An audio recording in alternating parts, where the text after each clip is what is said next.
I haven't made a beat in 31 days, and I'm fiending, bro. Let's cook.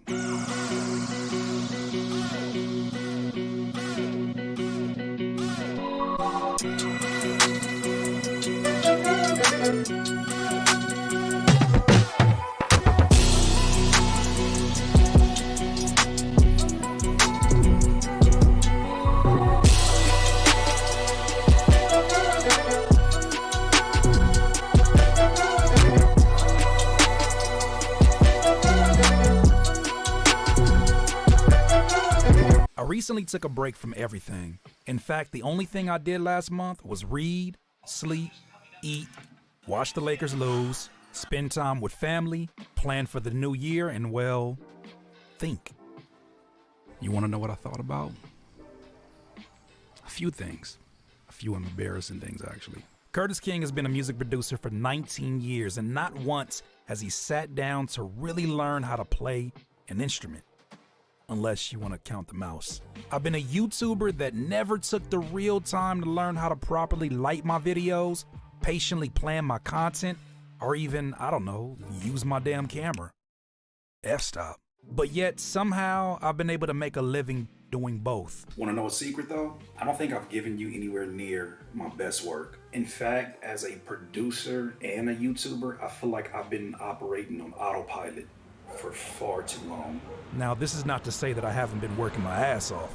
In fact, just last year, my overachieving self uploaded over 250 videos on this channel alone, most of which I'm not actually proud of. Truth is, you may have liked my videos, and I appreciate you for watching them. But deep down, I know I'm capable of a production value much better than what I've been giving you. I think it's time to step it up. I've been a jack of all trades and a master of being above average. And oddly enough, I think I was okay with that because I knew that my time as Curtis King was split between so many different responsibilities. But does that make it okay? Between teaching online courses to dropping new plugins and sound packs, writing new skits, hosting weekly live streams, and recording a weekly podcast, I eventually became all right just being all right, as long as I stay busy. Can I ask you a question? Have you ever worked so hard at so many different things that you convince yourself that you're giving it your all, even though deep down inside you know that's cap? Cap. You see, by labeling myself a hard worker, it kind of gave me an excuse to never do the real work that's required to be great. Well, this year, we should change that. What if instead of uploading 4 mediocre videos a week, I put that same energy into planning, properly shooting, and editing one fire-ass video every week? Hey, how about leaving the house more too?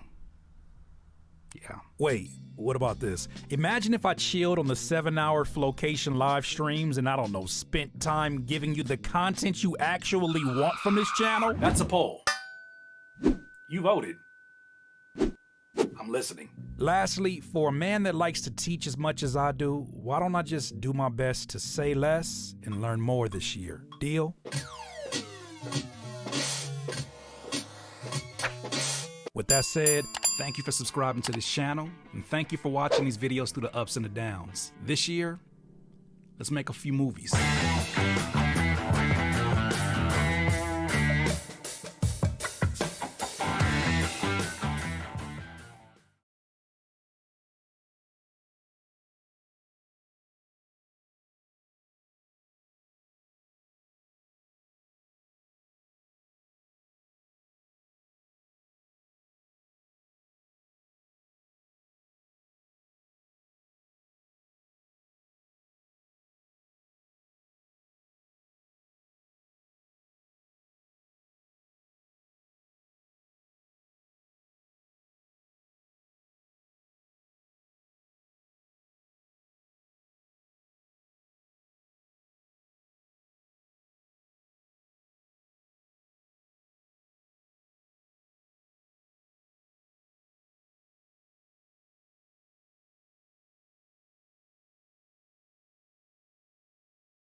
And welcome back, man. It is Sunday. You know how we do. 9 p.m. Oh, 9 p.m. 7 p.m. Wow. Man, I'm 2 hours ahead. What do we do anything at 9 p.m.? Do we have a show at 9 p.m.?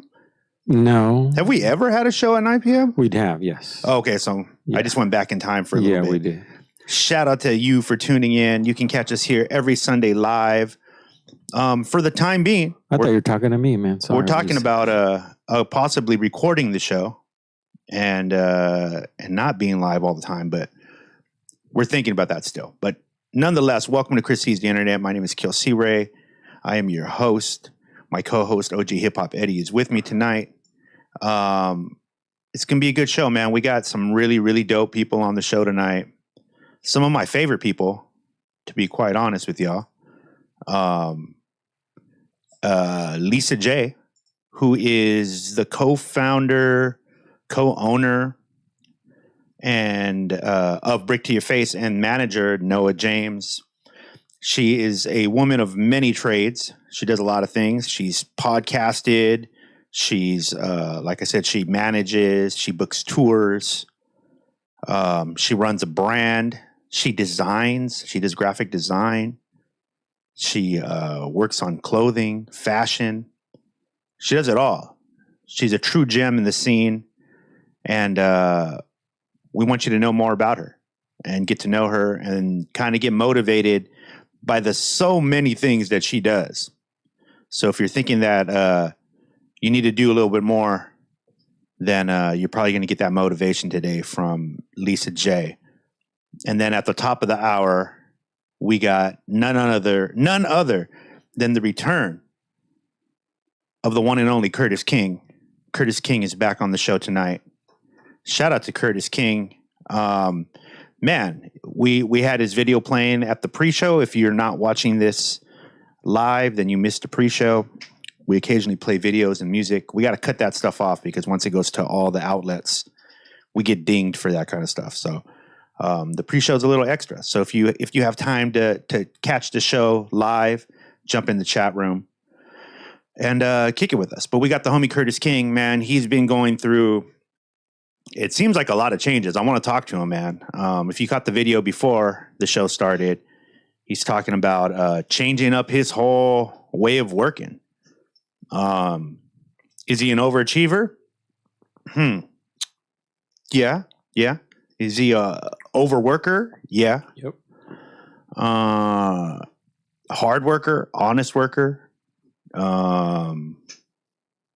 Deals with mental health stuff like we all do as artists. He's been very open about it. A one-man company who has built now various companies on his back. And we're going to talk to him about that. So if you are into like building your brand, building your YouTube channel, all that good stuff, and you need some insight on that, or if you're like, I don't even know if I should even do it, Kurt is going to talk to you guys about that today. So that's going to be really, really dope. So tune into that. Like I said, shout out to you if you're tuned in live. Shout out to you if you catch this on the recording. Nonetheless, it's all to the good.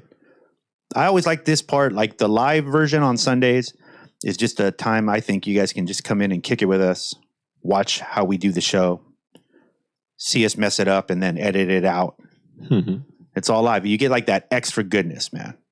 So, yeah, it's all good. Hip Hop Eddie, man, what's up with you? Not much, man. Just been a long week.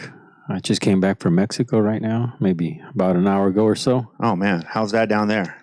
It's the same, yeah. It's the same. Same. Not everybody knows. Oh, TJ. okay. Yeah. It's a little sketchy. You know, could feel a little dangerous at times. Yeah. Different change of energy for sure. And you're down there visiting in-laws. Yeah, I went to the in-laws. It was my father-in-law's birthday, so my wife right on. wanted to take him to lunch. So we just went, picked him up, took him a lunch. It was pretty good, and then came right back. Oh, then that was it. Just a quickie? It was the quickie one, man. Those are the best. But yeah. But the food is still so good. But the food was delicious, man. I had some enchiladas suizas. Wait, enchilada sweet? Suizas, yeah. What is that? I've never even heard of that. I mean, it's the tortilla with the chicken meat, and then they put like this green tomato sauce, and then of course not of course, but you cheese. They put like white cheese on there. I'm not hearing the sweet part yet, though. What makes it sweet? Oh, I think it was just my expression of like, it tastes great. Sweet, you know what I mean? I was like, that was sweet. Oh, you named it sweet sauce. Yes. Oh, man. Yeah, don't do that. No, man. It doesn't seem like that's your strength. No. Naming food. But was it good? Yeah, it was delicious, man. So basically what you're saying is you had enchiladas. Yes. Oh, okay. Yes. Because you said you had enchilada sweet sauce. No, and I was sweet, like, no, what no. is enchilada sweet sauce? That sounds... sweet sauce. Like Switzerland, but it's sweet sauce. Oh, it's called sweet sauce. Yes. Oh, okay. Now I'm starting to understand a little bit. Oh, okay. Yeah, sweet sauce. Yeah, yeah. And then what was the flavor of the tomato that they add to it on the top? It's really good, man. It just has a good seasoning taste. But it's but there's like you said, enchiladas. But it's supposed to be like from Switzerland. I'm maybe I haven't really looked it up, man. I don't even think you went to Mexico, bro. Yeah, for all I know, you were in Canada and you were just like, fuck. I could have been, man. I could have been. All right. Well, you see what we're in for tonight, ladies and gentlemen. But like I said, we got Lisa. What time is Lisa J on? 7:30. Okay. Well, so we got Lisa J on at 7:30, man. Exciting times for the good people over at Brick to Your Face. I met Noah James and Lisa J shooting. Myself and Eddie used to shoot, as in like record video, cameraman type stuff for the Cypher Effect. If you don't know about the Cypher Effect, please go check them out. Shout out to JDS. We were shooting that, and it was basically, obviously, a Cypher video. Mm-hmm. And we met Noah down in Pomona, I believe. I think we drove down to meet him. Yes. He was going to set up a Cypher. It was going to be like one of the first Cyphers out of the IE, San Bernardino. Noah was kind of piloting that whole thing. And then that's how I met Lisa. Obviously, Lisa, his better half, just slightly though, just slightly. Not saying Noah has a bad half, but Lisa's definitely the better half for sure. Mm-hmm. But yeah, and then we met Noah, and we kind of worked with them over the next few years, and then lo and behold, they 60 reached out to Platform Collection, our company, and Brick to Your Face, Noah and Lisa's company, for the Happiness of Pursuit Festival to help him throw that, and we're back together again. And I feel like we've been around Lisa and Noah almost our entire time in the industry. Yes, we've at least had some kind of contact with them, and I consider them really good friends. Some of the most trusted people in the industry. If you guys know Lisa and Noah, then you know two trustworthy people, and you know that. Their names are verified up and down the coast, all around the states, really. Yeah. Anywhere they've gone on tour or have had the honor of touching down, Lisa J and Noah James are, people that you want to know. Definitely. I'm from San Diego. And there's people in San Diego that definitely want to know Noah and Lisa, and always look forward to them. Noah, to give you some background, Noah and Lisa toured San Diego probably heavier than most artists from the IE in LA. Right. Noah came down to San Diego a lot, and he still does. Probably only slightly more than Tumex comes down. Right. I would agree. And it's why they both have like good relationships in the city. Mm-hmm. A lot of people know them, and that's how we. I'm saying Noah is down here a lot, just working the scene. Him and Lisa they're constantly spreading their brand in really organic ways. I've never seen them touch a scene that they didn't make better. Right, I agree. Like they usually go in, they touch the scene with like a show or a tour. And they're very conscious of the artists within the city. It's never disrespectful. They're always coming into the city, reaching out to artists in the city that are doing work, building with those artists. And they seem to do that in every city. Mm-hmm.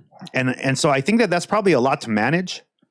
So I want to talk to Lisa about that today. Like, how do you guys kind of manage this enormous network? I don't know if I know anybody, maybe only 60 who has a network the size of Brick to Your Face. They have this huge network, and and they're able to maintain it.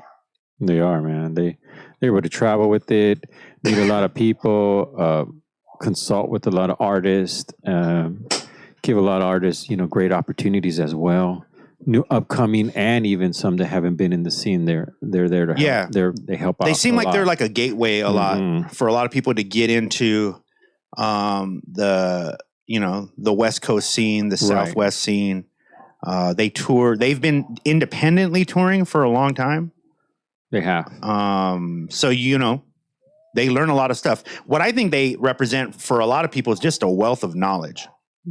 Yeah, when we went out on tour with them, I mean, I was asking Lesa many, many questions of what about this tour? What about this situation? How do you handle these other things? So she was very helpful, super knowledgeable, and I mean, she knows her stuff. And now that they got into the clothing, I mean, we go to their shows and people are wearing their clothes at their shows. So yeah, we go to shows that they're not at, and people are wearing their clothes. Right, definitely. So yeah, I want to talk a little bit about like the idea of building all those parts of the brand, because it's challenging. Mm-hmm. I mean, we deal with a lot of the same stuff, and Noah and them have been doing it a little longer, and so I really want to see what the thinking is. Like, when do they decide to take on an idea? You know what I mean? Like when is it time to like you got they were touring, they got music, they're selling their merch, and then they want to start an entire like merchandising company. Like, when do you know it's time to do that? I want to kind of talk to her about that. That's a good one. And see what she says, because I feel like timing is a lot. And if they've been doing it as long as they've been doing it, and Lesa has been managing this company for as long as she's been doing it, then they also seem to understand timing. Yeah. Right? Because they're never like out of the loop. They're always kind of right in the center of what's going on. You can feel their energy throughout the scene a lot. It's very rare that a month goes by where they're not doing an event, like a full-blown event, almost monthly.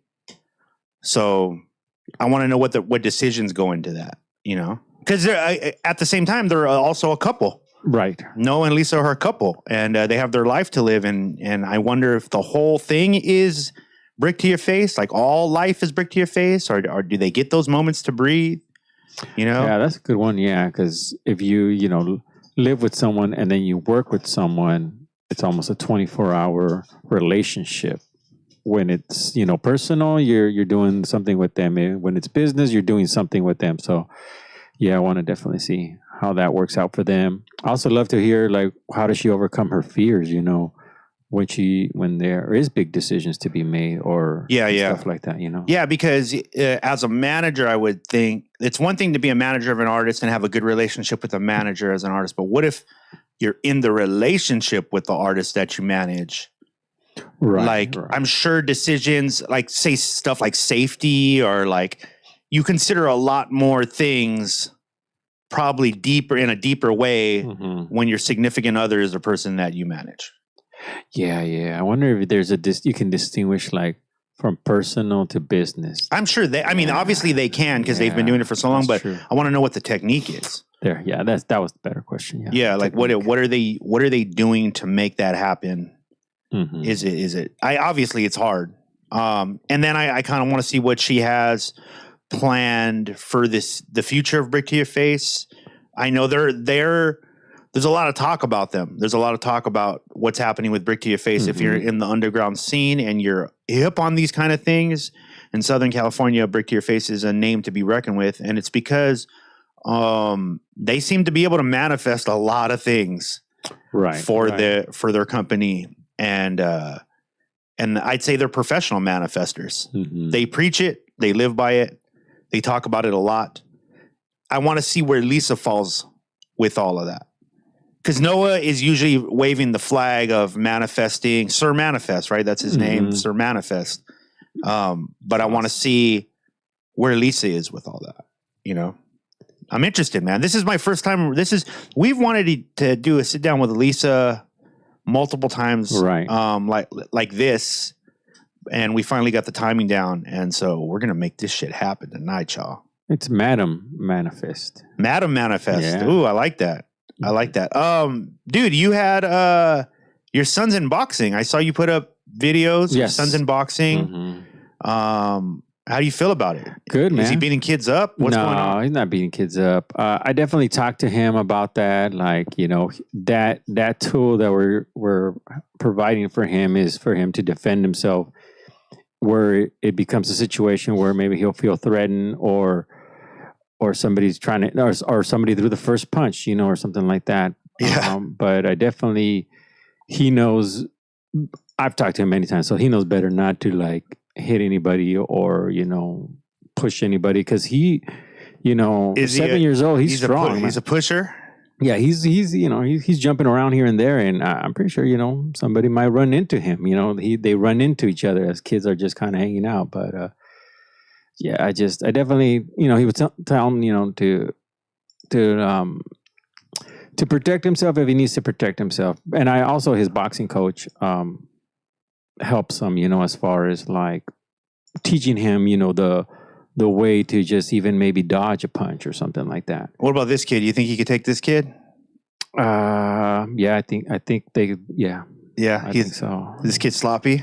Yeah, I mean, oh yeah, I've seen his technique. His technique is better than this kid. Yeah. So. Maybe you need to call Eli. Yeah, they're already talking to him about maybe getting in the ring with, now boxing with other kids. Oh wow, that's cool. Yeah, so that's cool. And he likes it? Yeah, he was talking about it. He's like, well, what if I, you know, don't do good? You'll be fine. You'll be fine. Just protect yourself and, you know, and do what Mario tells you. You know, just follow his instructions and stuff. Oh, man. I've seen him play. I feel like he could be a savage in there. Yeah, once he bends down and he got me a couple on the stomach ribs. And I was like, oh, no, man, you can't be hitting daddy. No. Oh, like full, like he does it. Oh, damn, look at that kid just got knocked out. Yeah, it was like some strength in him, yeah. And definitely when I've seen him, you know, the way he positions himself, he has it, man. The other day I was like, because he's scared of where like the teacher might get mad at him if two kids are being rough, you know, and the other kid might tell on him, you know. And I said, well, you know, even if the kid hit him first, he's like, he doesn't really want to hit him. And then he's like, but I don't want to tell Stu nothing because he's going to tell the teacher on me. And I'm like, well, he hit you first. So, I mean, either you go tell the teacher or, I mean, if it comes to a situation where he's hurting you, then you got to hit him back. Oh my God. And then, I'm pretty sure. I feel like one day you're going to be like in a court and they're going to be playing this back. And be like, sir, you said your son needs to get him back. No, because I told him if like he's getting beat. Right. But then he's like, well, Daddy, what if I hit him first? I'm like, no. See, that's what I'm talking about. Oh, like, see, no. Yeah, you don't hit him first. Go. I'm like, you don't. You know, that's not an option. You don't hit that person first. You know, when you guys are rough playing, because that's what you guys do. I mean, that's what it is. You guys you're gonna get hurt. So is the other person. Right.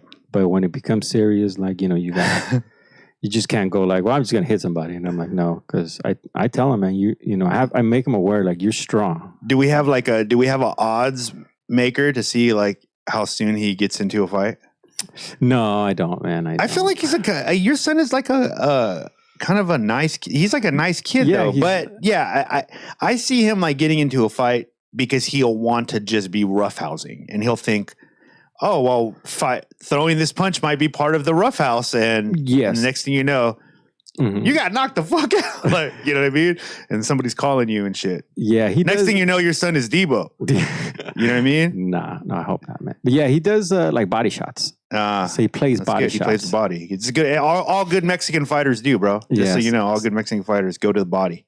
So he does the body shots. So we got Lesa J coming up in a few minutes. I wanted to give a big shout out to the homie 7 October. She dropped a new video this past week. If you guys have not got a chance to check it out, go check it out. It's doing dope on her YouTubes, 7 Octobers. It's called Wisdom. And we're going to play that with you, play that for you guys. And then when we come back, we'll have none other than, what is it? Madam Manifest? Madam Manifest coming up. Lesa J. Wisdom from many different places. If we take it from only one place, it becomes rigid and stale. understanding others, the other elements, and the other nations will help you become whole. Wisdom is what I'm trying to seek.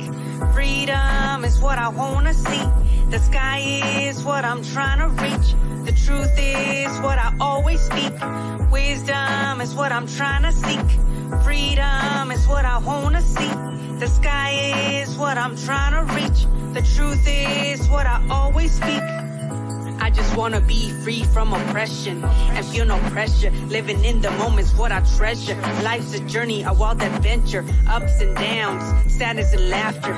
It's filled with pain and pleasure. Trying to gain understanding of everything I'm trying to master. Keep learning, moving on to the next chapter. I just wanna reach a higher level. Fuck the matrix, I'm not trying to settle. I'm Neo, yes I'm special. I'm the goddess who has a temple. Every day I get more clever. I'm always changing for the better. Playing chess over checkers. In my life I'm both the main character and the director. I'ma keep elevating for my ancestors. Yeah, for my ancestors. Yeah, for my ancestors. Wisdom is what I'm trying to seek. Freedom is what I wanna see. The sky is what I'm trying to reach. The truth is what I always speak. Wisdom is what I'm trying to seek. Freedom is what I wanna see. The sky is what I'm trying to reach. The truth is what I always speak. This is just my vessel, my head in the clouds, I'm celestial. Wisdom is essential for me to be successful. I was born to be a rebel, question everything from the God to the devil. Trying to gain knowledge of self, the importance of mental health, the meaning of life and everything else. Dealing with the cards I was dealt, used to ignore what I felt. Now I face my fears, don't need nothing on the shelf.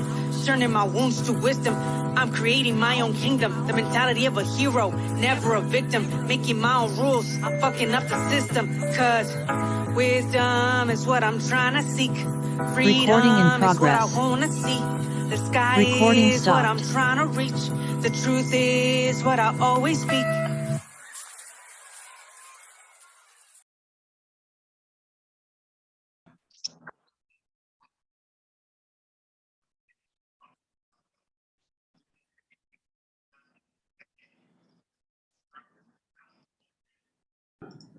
Lesa J is coming in. Lesa, if you could turn your camera sideways a little bit, and then we'll get you going.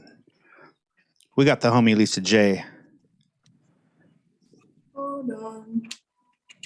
We're working it out. But I'm excited for you guys to hear from Lesa J. Like I said, we got a bunch of questions. Get a paper and pad, or what? Get a paper, get a paper, pen, get all that stuff. Yes, please. Especially if you were trying to be in the music industry, the entertainment business, if you're trying to run a brand, any kind of thing like that. Trust me, this lady is a person you want to hear. This lady is a person you want to build with. Madam Manifest herself, Lesa J. Yes. We're just working to get her on the Zoom. And it's all good. She's coming in. Hope everybody's doing good tonight, by the way. Happy Sunday. I didn't say that to any of you guys. Please, happy Sunday. Shout out to all y'all. Hope y'all are spending it with your family, or at least spending it with us. Yeah, with us. And your family. People that you might like, you know. But I think we got Lesa J in. Let's see here. Boom. Lesa J is here. Welcome. Ladies and gentlemen, give it up for Lesa J. Lesa, thank you, first of all, so much for making the time to be on the show. We gave a little bit of a background on you prior to you coming on, but I want to make sure we clarify anything we might need to. Is it, I can say, co-owner of Brick to Your Face, right? Yes, you can say that. I can say manager of Noah James. Yes, you can say that. That's accurate. Yeah, this is accurate. Okay. Brand manager as well for multiple brands, right? Yeah, pretty much. Yeah. Occasional video filmmaker, right? Yes, definitely. Hold on, we got a list here. you also are working now. You're making this transition into fashion in a bigger way, design, right? That's really happening. You guys have a clothing line. You guys have to manage this line. Yeah. I've always done Noah's merchandise already, but with Be Majestic is now definitely a clothing brand, you know what I mean? Lifestyle brand, transitioning into that. Okay, so cool. So, and I know there's a ton of other stuff, tour manager, tour booker, artist relations, like all of that. Whatever really needs to be done. Whatever really needs to be done. Cool. So, I want to dive right into it, man, because one of the things that I've always been interested in is I get to see, and we all get to see, fans, audience get to see the front of the house, which is usually Noah, right? And the messages that you guys push and put out to the world are usually filtered through Noah's music and art. But like I said, that's usually a collaboration with yourself in a lot of ways, right? There are things that you do so that the art can actually get out. When you guys are thinking about, like, oh, actually, you know what? Let's start with this, Lesa. Like, when Noah first came out onto the scene, right? There's always been like a consciousness to what he's talking about. There's always been that, even when he was just killing MCs and taking heads off, he always had that kind of natural born leader stuff. When do you remember you guys making like a heavy lean into, for lack of better description, I know it's not a good description, but like just positivity in general? Like, when do you remember, like, okay, and was that a conscious decision? Did you guys have a conversation like, yo, we really need to really lean into this? Or was it just happening in your life? Like, how did that come about? I think it just came about because, like, when we were coming up, like with building blocks, about building blocks and stuff. And like, it was, and then in the city of San Bernardino too, it was a lot of stuff going on. So it was like, instead of pushing the same energy, let's come with a different energy. That's why even Common Ground was named Common Ground, because it was like a common ground for everybody. You know what I mean? And then it's like pushing this camaraderie. We created Common Ground so that there's a place for everybody, and then a place just for people to congregate too. So it was one of those things where it's just like, this is the way we want to pretty much cultivate our tribe. You know what I mean? Like these are the type of people we want around us. So this is the energy that we're going to have to give out. Wow. Yeah. Okay. And so when you guys, cause here's the thing too, right? Is it's a weird dynamic. I guess it's not weird because it's done a lot, but I'm sure it's more complicated. It's gotta be, right? It's gotta be more complicated when you're managing a brand and managing an artist that is also your significant other, right? Is there ever a discussion between you and I'm sure there is, but I would love to be filled in on this. Like, how did you guys go about like deciding the roles? Like, you know what I mean? Like, because you guys have some pretty defined roles. Lesa, when we're at events, people know to talk to Lesa like about whatever needs to get done. Like you're the front door every time. I feel like, we're both of us are people who just like to get stuff done already. You know what I mean? And we're both team players and leaders. So I feel like that's just, we kind of just step into the role, and then sometimes Noah pushes me into the role, and then I just got to take it. You know what I mean? And then it's just learning and growing and realizing, like, if you really want this as your career and you really want to do these things of like selling merch and, doing shows and, everything that we do, you have to really not like play the role, but you are that person. You know what I mean? So you have to make the shows happen, troubleshoot. You have to go and be your own debt collector. You got to do all these things, you know what I mean? And it's like, it's uncomfortable at times, but it's like, if you really want to do this, and this is supposed to be what you're doing for the rest of your life, then you got to step into the role and do it.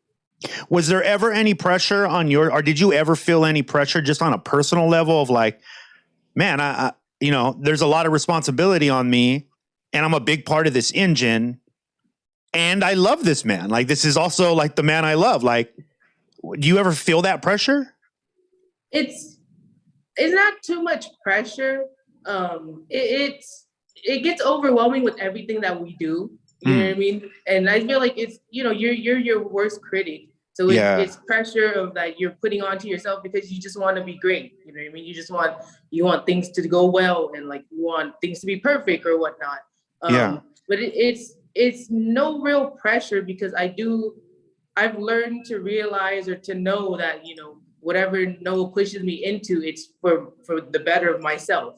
You know what I mean? Even if I don't agree at the moment or whatnot, you know what I mean? Because I trust in him to put me in a position that's going to make me look good or whatnot. Because, you doubt yourself, but sometimes other people have to put you in that certain position to make you realize, all right, I could do it, or even just give you the opportunity to do it. Yeah, that's dope. And that's really dope. And shout out to Noah too for having the trust like that, because I know that's a thing too. Like, artists can be control freaks, artists can be, and I see how Noah is, and I hear him preach about it too, about building your team and building your tribe and making sure that everybody's roles are defined and you can ultimately trust on every person that you have around you. It's very important to y'all. I know that's something y'all don't ever skimp on. The one thing about Brick to Your Face is if you're around people from Brick to Your Face, those people are always good people. Like, the people I've met through y'all, I've told you guys this too. Like, you guys are a filtering system for a lot of people. Like, a lot of people, if they don't get past you, then they're definitely not going to like get along with any of us, because we think very highly of y'all, right? And if that doesn't work, then it's just kind of natural. It just works like that. And it helps a lot too. You know what I mean? Like, you get it, right? Like, because it helps a lot, because I feel like if y'all were working with somebody and that person completely fucked up the situation, I don't even have to try to work with that person, because I'm like, hey, if Noah and Lesa couldn't figure out a way to work with this person, and I know there are people who do go above and beyond to work with people, if they couldn't do it, it might not be worth my time. And that's just real. Like, I'm just being real with you. Like, that is the way I've seen that, But let me ask you you guys too, like if you work with somebody, or we see, you guys working with somebody and it doesn't go well, or, there's something, and we trust in you guys also. But I feel like that's just the community, we're tight knit, and we do a lot. You guys do a lot. We do a lot. You know what I mean? So it's one of those things where we're everywhere. So you kind of run into us. Yeah, exactly. And if you don't run into us, then you're not really everywhere. You're not really doing much. You know what I mean? And that's even us and you guys. Like, if they don't run into you guys in San Diego, then they're not really out. You know what I mean? If they don't run into us in the IE, then you're not really like out. Yeah. Let me ask you this. Okay, so one of the questions I wanted to ask you prior, when we were talking to the audience about this, was I'm always really interested in how you guys see timing. Like, because I know timing has a big deal. You guys are very meticulous about like how you guys release something. You guys want it to hit a certain way. There's a lot of thought behind it. I've seen you guys work on stuff like this.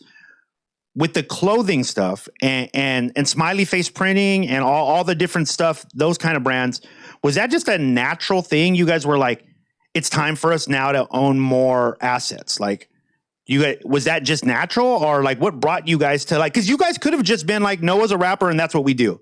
We do rap and we'll get everything else wherever else we can get it. But you guys have literally taken each part. And now with this newer expansion, it seems like you guys keep expanding. What's the timing like that? How do you guys know when to do that? With everything we do, it all coincides together. You know what I mean? Like you said, we could just be like, oh, Noah's a rapper, and then that's it. You know what I mean? Try to sell verses and try to book shows. But, we've been running merch for so long. We've been getting merch since freaking 2011. You know what I mean? And that's going to somebody and getting it and all that stuff. And then also people hitting us up like, oh, where do you get your merch from? So we tell them where to go. And then it's like, things happen for a reason. And like, it's not like we plan to be like, okay, we're going to start pressing our own merch, but we were blessed with this opportunity. Yeah. And we were like, all right, we're gonna start doing our own merch. Like, you know what I mean? I figured out some things and I was like, all right, we could actually do it on our own. There's way more different processes now than it was back in the day when we first started doing merch. You know what I mean? Now there's ways to do it in a smaller scale that we could actually handle on our own. So we're like, we're gonna start pressing our own merch.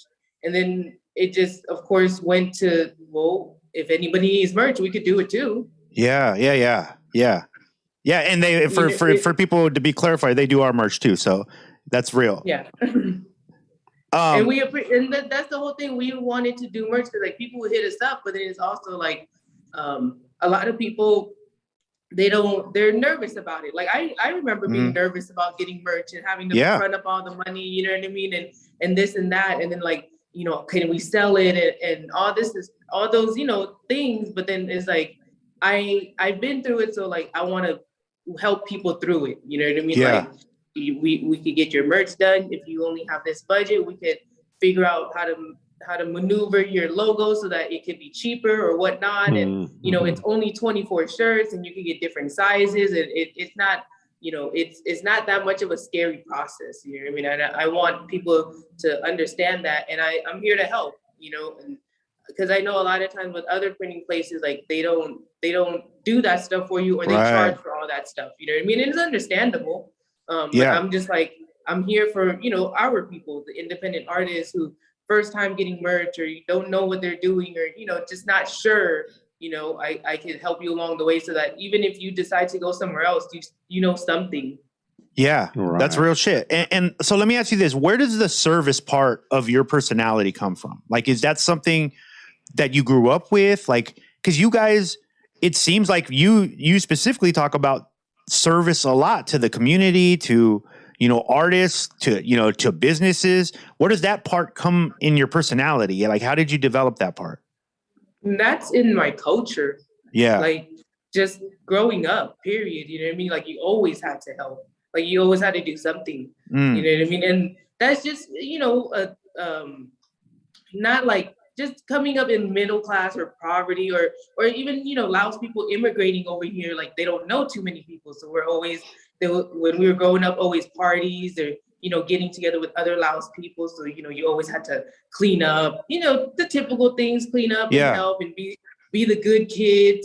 So, you know, your parents look good and that's just, but it's not like in a bad way, you know what I mean? You kind of got instilled in you and all you want to do is just help people. And because like I said, I understand being nervous about getting merch and stuff. So I want people to come and not feel that way, you know what I mean? And feel relief or they just need a little bit of help. They just need a little bit of information really with certain things. And I have the information, I'm gonna give it to you. Where do you feel like you guys are at now in comparison to maybe 2 or 3 years in? Like from 2 or 3 years in, like in the beginning stages? Yeah, like once you and Noah got together and started to like kind of manage the brand, those first 3 years compared to now, what are the biggest changes? Like what are the things that were your like the aha moments of like, oh, once we connected these things started working better? It's funny because like in the first 3 years of like, you know, him doing music and I guess probably just like building block stages and then the beginning of Common Ground is like, well, when we first started dating, we did start like a little clothing line where we would go get stuff made at the swamp meet. So it's funny because like we're doing the same thing, but it's of course definitely on a different level. You know what I mean? Just you know how they say like you're gonna play the same level over and over, but you're gonna get extra stuff and, you know, learn different doorways and whatever. You know what I mean? But it's like we're still booking shows and throwing shows and doing everything, but it's like just way bigger. You know what I mean? Like it's it should be way bigger and better. Yeah, but I mean, no, it is. And that's the thing I guess I'm kind of interested in, because even though, I mean, I guess arguably there are more people around you guys that you guys have access to help with certain things. But I mean, essentially it's still just a 2-person team. Yeah. And so when things get bigger, I'm assuming that means more work for those 2 people. And is that thing right there? Is that like, do you credit being able to do that? Is that just toughness, Lesa? Is that like perseverance, or are you guys just meticulously organized? Like what, you know what I mean? Like, how is it that you're doing so much stuff with 2 people?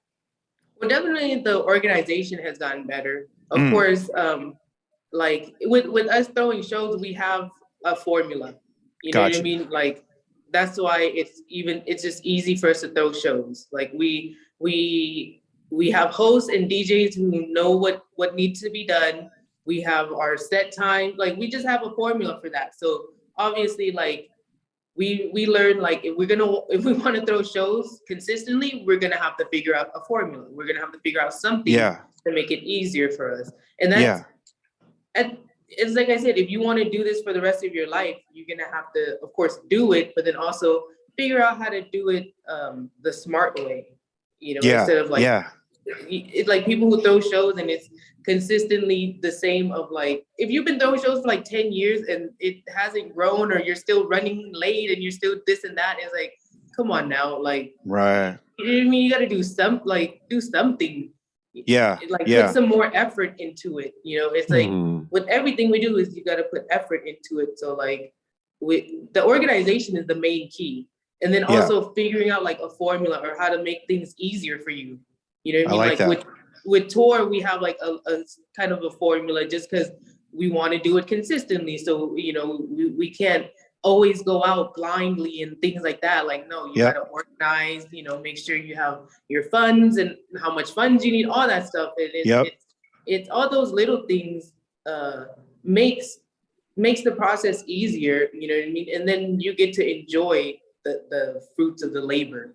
So when you do go on tour, it's not so much of a headache, you know what I mean? Of course, the first tour was very stressful because you don't know. Then the second tour is a little bit better, and then it's getting a little bit better and better. And then, you know, to the day where we're everything is paid for, or like we have the tour bus and all that stuff. Like every time is just preparing us for the bigger and better. Yeah, and on the touring thing, I think that's important for people because people don't always know like the behind the scenes thing or how information flows through the community.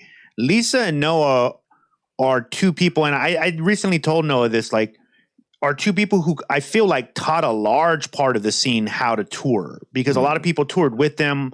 A lot of people even went on and did like one-off shows with them on their tours. And if you were smart, you paid attention. Like, in fact, Lesa, do you remember RM the Poet? Yeah.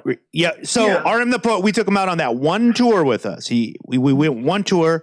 That guy learned so much stuff from that one tour. Every time I run into him, he credits that tour for teaching him basically like how serious you need to take it. Yeah. He's like, you know, some stuff he knew about shows and stuff. He's like, but what it really was just that overall idea of like how serious people really are that are trying to do this for real. Like, it's a different, he was like, it was a different level altogether.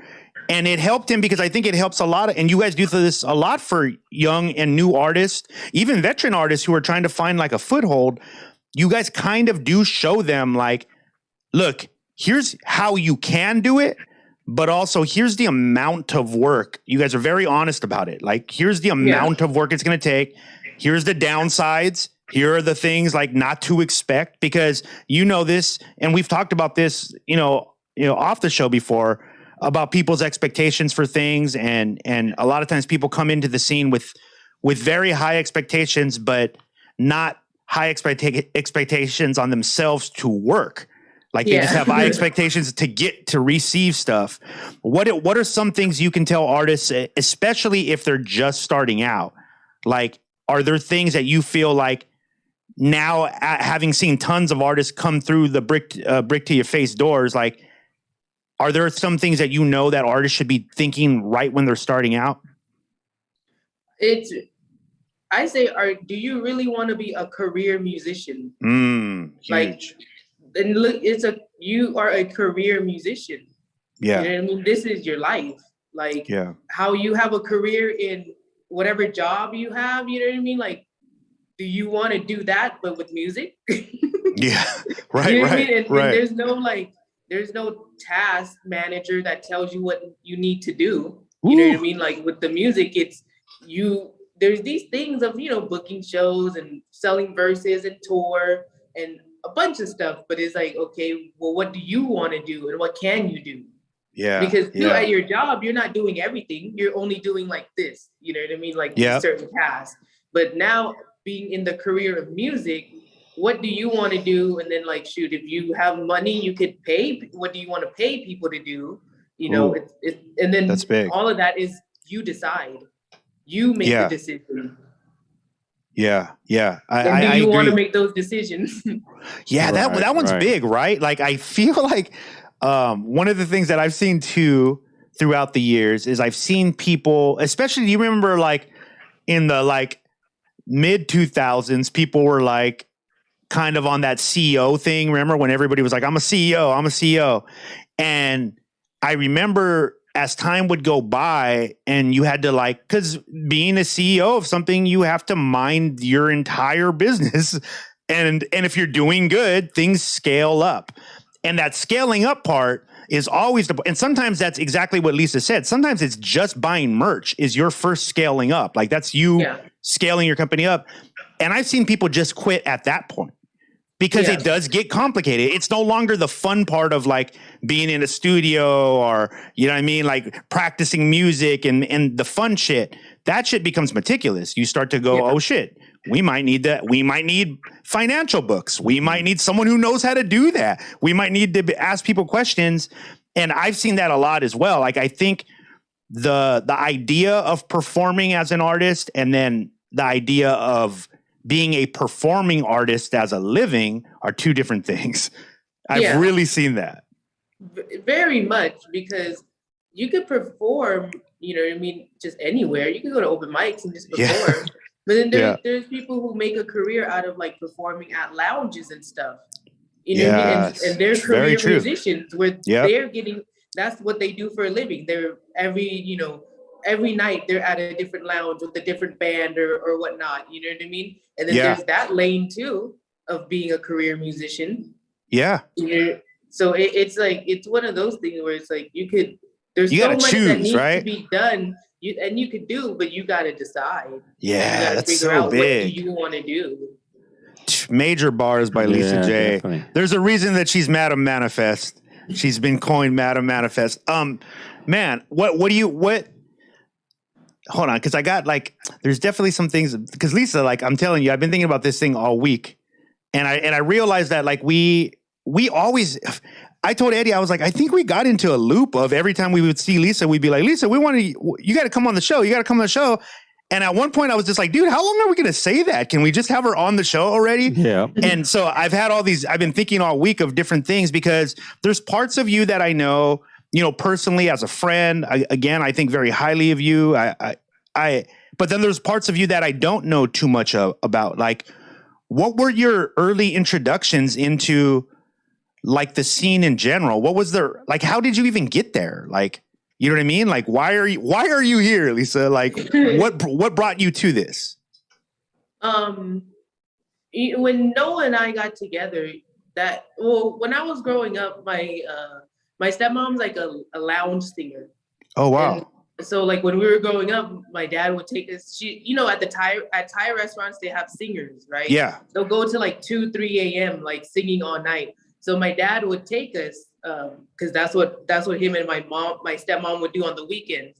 So when my dad would pick us up, we would go to the Thai restaurant, be there till like 2 a.m, and we're just sitting there like eating Thai food, and they're just singing, and like that's it. Wow. And it's funny because like, you know, when I would think back when I got into all of this already, there was one time I thought back, I was like, dang, like this is what I used to do, even as a kid, be out at the bar, you know what I mean, at the restaurant till like 2 a.m. But like my dad, he loves music. Like he's the one that's like into the music, and like he could be like a one-man band thing. Like he has his piano and he sings and everything. And my family of course does karaoke, and like we music has always been around. Yeah. Not doing music, but just singing Art. with the family and whatnot. It feels like you guys are like there's like an art vibe to the entire family. So everybody has like at least some love for the art. Yeah. No, yeah. I have my youngest cousin, she sings and dances. She releases music too. You know what I mean? I say she's the other pop star, superstar in the family. Wow, that's cool. But everybody else are like kind of entrepreneurs or have, creativity in different fields and whatnot. Yeah. But the IE scene is, me and Noah got into it at the same time because, we were dating and he was doing music. We were already in the studio and different things, mixtape stuff. And then it's just like how the story of us finding, we went to like a local club. There was a flyer on our car for like a underground, like open mic, open floor, open DJ thing called Foundations. And we went there and then that's where we met everybody that ended up, some of them ended up going to building blocks with us, creating building blocks. And then that's just, we all came in it together. It's crazy. Wow. Like Noah and I, like, since the beginning, you know what I mean? Like this is our relationship. Yeah. Wow. So you guys met like at an event for like the first time? Oh yeah, where did you guys meet for the first time? In school? We met or online. Online. It was like an online, like a Yahoo chat thing. So like we met online and then met in person. Kids, that was a thing back in the day prior to you guys wouldn't know anything. Never mind, you guys don't even need to know about it. But it was a thing and it was popping. Damn, that's super dope. Yeah. Can I ask you this? When did he first ask you out? Was it immediate? I'm pretty sure we were just talking, like Noah, on the phone. And then he was like in Florida for his great grandmother's birthday. And then when he came back, we probably just met up because he lived in like San Bernardino and I was going to Cal State San Bernardino. So we were just all in that area already. Look at Noah getting him a college girl, boy. Noah don't fuck around, boy. Dude, Lesa, man. Lesa. He's right here. Oh, yeah. I'm assuming. Lesa, we love you so much, man. You are a big inspiration. If people don't, and I know people do tell you a lot, but just from our side, I just want you to know that like you've been an inspiration. There's been times that you probably don't even notice that you've said things to us or helped us with things that have literally changed the course of how we do stuff. So you will always have a meaningful place in our heart. So please make Chris sees the internet. Noah's on here all the motherfucking time. Look at him. You know what I mean? Like Noah comes through. You need to just start dipping in. You know what I mean? Like I see that mannequin of Noah you have back there, and that's cool. That's probably the next merch piece. Knowing you guys, full size Noahs. It's a 3D. Yo, but for real, shout out to you. Please come back again. And I promised Noah. Actually, I promised both of you guys that we got Curtis King coming up next. I got to drop the bomb on him. We got to ask him if this thing is going to happen. There's some rumors in the streets, some pterodactyl Jones rumors out there. Yep. All right, we will. So we got your permission. There it is. Madam Manifest and Sir Manifest. Shout out to you too, brother. How do they get a hold of you, Lesa? Yeah, Lesa, let them know how to follow you and let them know about the brands that they need to be checking for. You can find me on Instagram and Twitter, Lesa _J, LESA _J. Just find me there, and then whatever you need, hit me up. That's right. And I'll point you in the direction. And then no one wants me to talk about me writing music, so I've been writing hooks and stuff. Yeah? What? Just a little bit. She just dropped that right at the end. God, what else do you do? God damn, Lesa. That is dope. That's dope. That is super dope. I'm super happy to hear about that. Yeah, are you digging it? Are you liking it? Is it for you? Yeah, it's mainly Noah would just be listening to the beat in the car, going through lyrics, and then like if I'll just throw out lyrics or whatnot. So that's what we're starting at right now. That's what's up. That's what's up. I'm excited. I'm excited to hear what comes out of that, Lesa. Thank you. Part 2 coming soon. All right. Well, yeah. Part 2 when you come back to push your record. Oh shit. Oh shit. But yeah, Lesa, come on soon. Guys, follow everything Lesa J, Lesa_J, right? On Instagram. And Twitter. Yep, and Twitter. So go there, hook. And by the way, if you guys need merch, clothing, but they do all our stuff. We vouch for them. They kill it. Fast turnarounds, amazing prices. Go there, please. Lesa, we'll see you next time. Thank you. Thank you. Y'all. Love y'all too. Shout out to Lesa J, man. Finally got that done, man. We finally got it in. I'm excited about that. Definitely, yeah. Looking forward throughout the whole week to just kind of hear her. Me too, man. I was looking forward to it. She has great knowledge, Recording great in progress. energy. Recording stopped. Yeah, man. And everybody out there, hopefully you were able to take notes. Good notes. Yeah, people were saying some dope stuff in the chat room, which is cool. Yeah, man. Look. Yeah. I've heard Noah say it.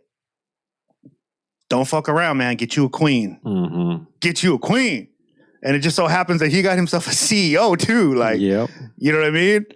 Good God. What a power couple. Dope. That's Super a power fire, couple. Man. Eddie, you think people think we're a power couple? Yeah. I Yeah. think they do, man. I mean, there's sparks once in a while here and there. Your wife is probably like, oh, shit. Man.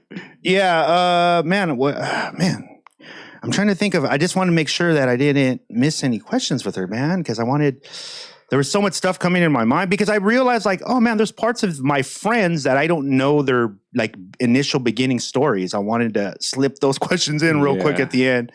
And now I know them, and that's super dope. And it's cool too. I didn't know that part of her story where she's kind of had this bug her whole life. Like it's in her DNA, right? Just as special as Noah is, Lisa's just as special, right? So you know what I mean? Like aspire to be Lesa, but please understand you're looking at a very special individual who works very, very hard. So I liked her. I feel like the thesis of the interview was make a fucking choice. Like, don't sit there and think this shit's just going to come to you. Right. If you're going to do this for a living, you better know every part of this that you're willing to do. Mm-hmm. That's super important. And also know every part you're not willing to do.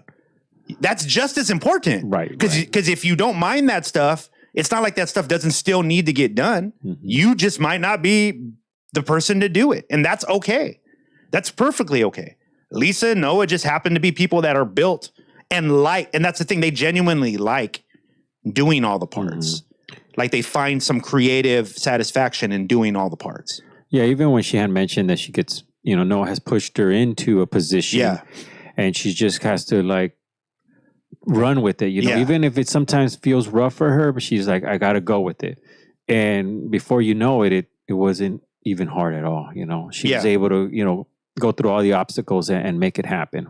Yeah, I mean, you think about it, like, it's not like Lesa came into the game and was like, man, I want to make a rap record or, you know what I mean? Like, she came in like you came in, where it was more, okay, first I'm interested in, this scene, there's something here, there's something happening, then the energy, and then the artist, and then like, yo, what role can I play? And then you start to find, oh shit, I can play big roles in this. To keep... Dude, you know this? Like, let's just be super honest about this, bro. There's literally only like 2 versions of the type of person that Lesa is in the scene. The other one is you. Right. It's you. Thanks. And then Lesa. At least like that. I'm saying a position where you're not, it's not like you dropped an album or you're like, but the show doesn't go on without you. And I don't know too many other like artist representatives, right? People who can like for real represent an artist, not just like I'm the homie and, like literally the kind of representation I mean is like, if I wasn't here, the artist wouldn't be here. Like that kind of representation. And I don't know. Do you, think about it off the top of your head. Yeah, but even that Jeffy, right? Jeffy's kind of in that space now. He's starting to be the next class of that. But really you and Lesa, I don't really know anybody else. Yeah. I mean, even saying that, definitely after many, many years of, doing a lot of different podcasts, shows and all that stuff, it does take, like a realization. I'm saying for myself to be like, whoa, man, I am that role, know? I mean, you've sent me some great videos as far as management and the different roles that they have. And it's definitely made me think, like I've checked off a lot of what it is. Right, you know? right. And have for some time now. Right. Right. And you know, it was self-doubt, to be, you know, honest. So self-doubt. So it's definitely, you know, I've come to realize I've scheduled, you know, time now during the week to just kind of hear those videos again. Yeah. Try to like get into the craft. Yes. Get into it and be excited about it. You know, I was like, wow, I can have this artist and then that one and that one. And I can just definitely build a portfolio of many artists, you know? Yeah, there's something that you and I know you got this from watching Lesa and Noah too, because you're like, say we go to an event and we have to set up merch or whatever. Right. You're usually the one who dives in on that first, Mm-hmm. and you're kind of meticulous about like where things should go and how, and then you'll change it or you'll break it. And I see this last time we just did a show recently in the IE before we had the tragic huge accident that totaled Eddie's car and we barely survived.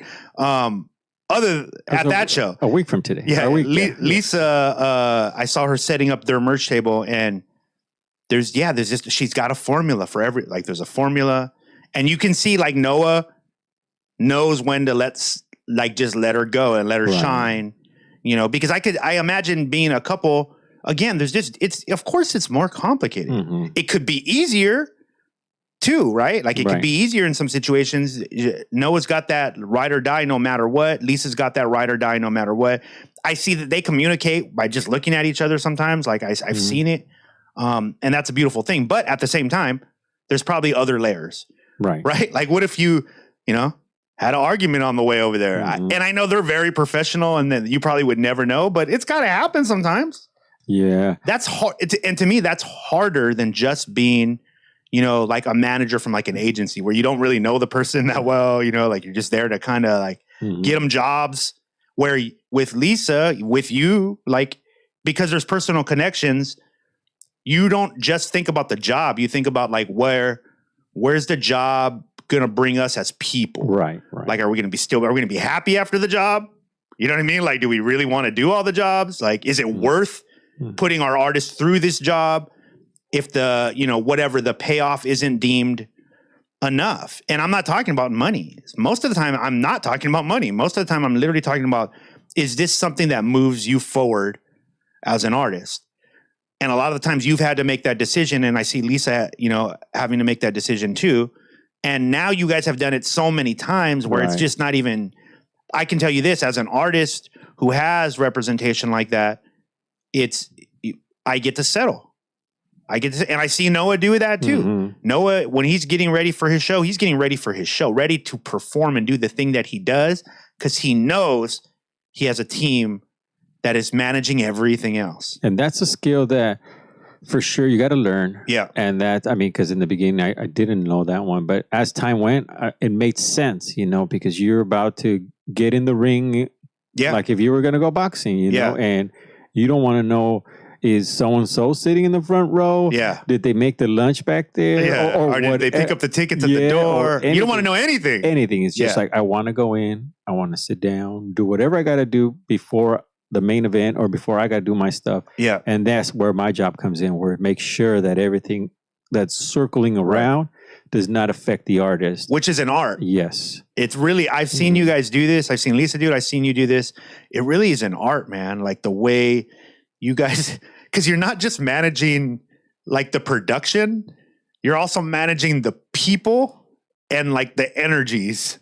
Right. Like, and I've seen what happens when that stuff when you don't have someone doing that and things can get out of control really quick. Again, if you're looking at this as a career, if it's just a weekend for you, or you like to rap after work, or you like to sing, you know, at karaoke, I'm not talking about that. And that's dope too. That's dope as well. But I'm talking about if you're like, I don't want to have a 9-to-5 job. I want to have this job. Please understand. Like I realized, dude, look, here's something very simple to consider. When I thought about like, I need management. I need someone to do things. I can tell you right away. And this goes to any artist listening. If you're thinking about like, should I do this? I had a really hard time cold calling people at the beginning of my career. I still kind of don't. I don't need to do it anymore. But at the beginning, I didn't know how to do that really. And so that sounds like a small skill, and it sounds like something like you could get over or whatever. But what is even better is when you have someone who is very good at that, and they have no fear in that. They're always going to do better than someone who has a bunch of fear in it. They're always going to handle the problems better. They're always going to be able to do that. And Eddie did that for me very early on. Like that was one of the big things, like calling promoters, calling bookers, we were doing a podcast. Eddie's never not booked our guest. He's booked our guest for literally over 10 years, hundreds of guests. I'm being honest with you right now. I'm not cut out for that. I'm not cut out to call the artist and like get that locked down. I'm very absent-minded, especially when I'm being creative. I'm for sure not writing shit down. I'm not doing any of those kind of things. That's just not how my creative mind works. And so I had to swallow my pride being a control freak and go, if I don't have people doing this part of the job, I'm going to fail. Because I just don't have that part of my brain. And that's fine. I don't go oh man, I need to develop it. And no, I need to write more songs and make more art. And if I can find people to help me facilitate those things, then I'm blessed. And that's what I have. And that's what Noah has with Lesa. And I wouldn't trade it for anything. I would not trade it for anything.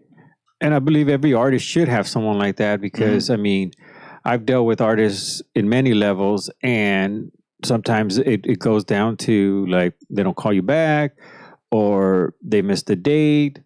Something's happened, and if you're the artist running the show or being a host of the show or being part of the show, I mean, that's a worry in itself. Is he or she going to show up? Is the band going to be here? Yeah. Did the DJ Is the sound man acting right? Yeah.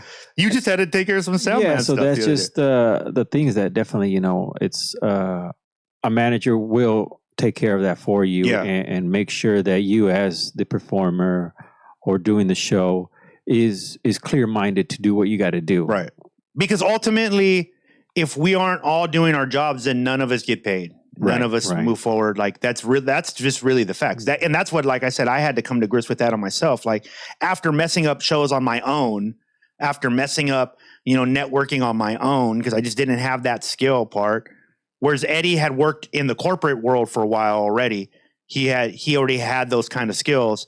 And so him leaving that to come here was an easier transition than me learning a bunch of skills that I would have had to go through all the experiences that Eddie had. But I think that's important when Lesa was talking about that as an artist, it's your job to know your weaknesses. Right. And and that usually starts with being very honest. And it's a tough one. Yeah. It's a tough one, especially as artists, as creative people. I mean, because that's the thing. What Eddie is not a creative person. He is a creative person. That's what it is. Because that's the thing. It doesn't take just a corporate person. By the way, I've had that too. Early, I've had just people who just know numbers. That doesn't work. At least for me, I haven't found that works. The beauty in Lesa and Eddie is that they're also creative. So when I'm having a creative moment, Eddie's not like, what is that? Why are you acting like that? He knows. Like he knows that mind. He works with artists. He studies artists. Lesa does the same thing. For me, I have found if you're an artist and you're building your team, look for creative people. Don't be afraid to look for, because I think artists do that a lot of time. I just want a suit, man. I want someone who doesn't tell me how they feel about anything. Mm-hmm. That's nice if you know how to do the rest of those jobs that I just talked about. But if you don't, you better have someone you can trust and that understands the things that you're going to go through as an artist. Yeah, definitely. We got Curtis King. Ooh, I just saw that pop up. Man. Yeah, the Zoom line is open. Boom, Curtis boom, King boom. is about to join us. Yeah, definitely. Hold on a second here. He's making his triumphant return. Oh, man. It's been a minute. I feel like he's making a triumphant return to the world in general. He took some time off. Mm-hmm. So we're going to talk to him about that, what brought that about. And this pivot, it seems like he's seemingly making a pivot with his brand. We played one of his videos at the top of the show. And which again, if you don't watch it live, we have to edit all that stuff out at the beginning because we get dinged for that. But if you watch it live, we play some background stuff on the people we're having on videos. And I want to talk to him about this pivot because primarily when Kurt first got into YouTube, it was very production centric. It was mostly about producing tips. And since then it has evolved into a lifestyle brand. And I know that sounds cliche, but I mean, it really is. It's Kurt through his brand has shown a lot of producers, a lot of those bedroom producers, how to just manage their lives in this career. And he talks a lot about the stuff we just talked about, whether deciding what part of this is right for you, because it's not right for everybody. Every part is not right for everybody. We should all know that. Nobody should be offended by that. That shouldn't hurt your ego. Right. Maybe if you're Kanye West, we'll talk to Kurt about Kanye West as well. He wanted to be the next Kanye West at one time. So we want to see where those thoughts are. And let me see here.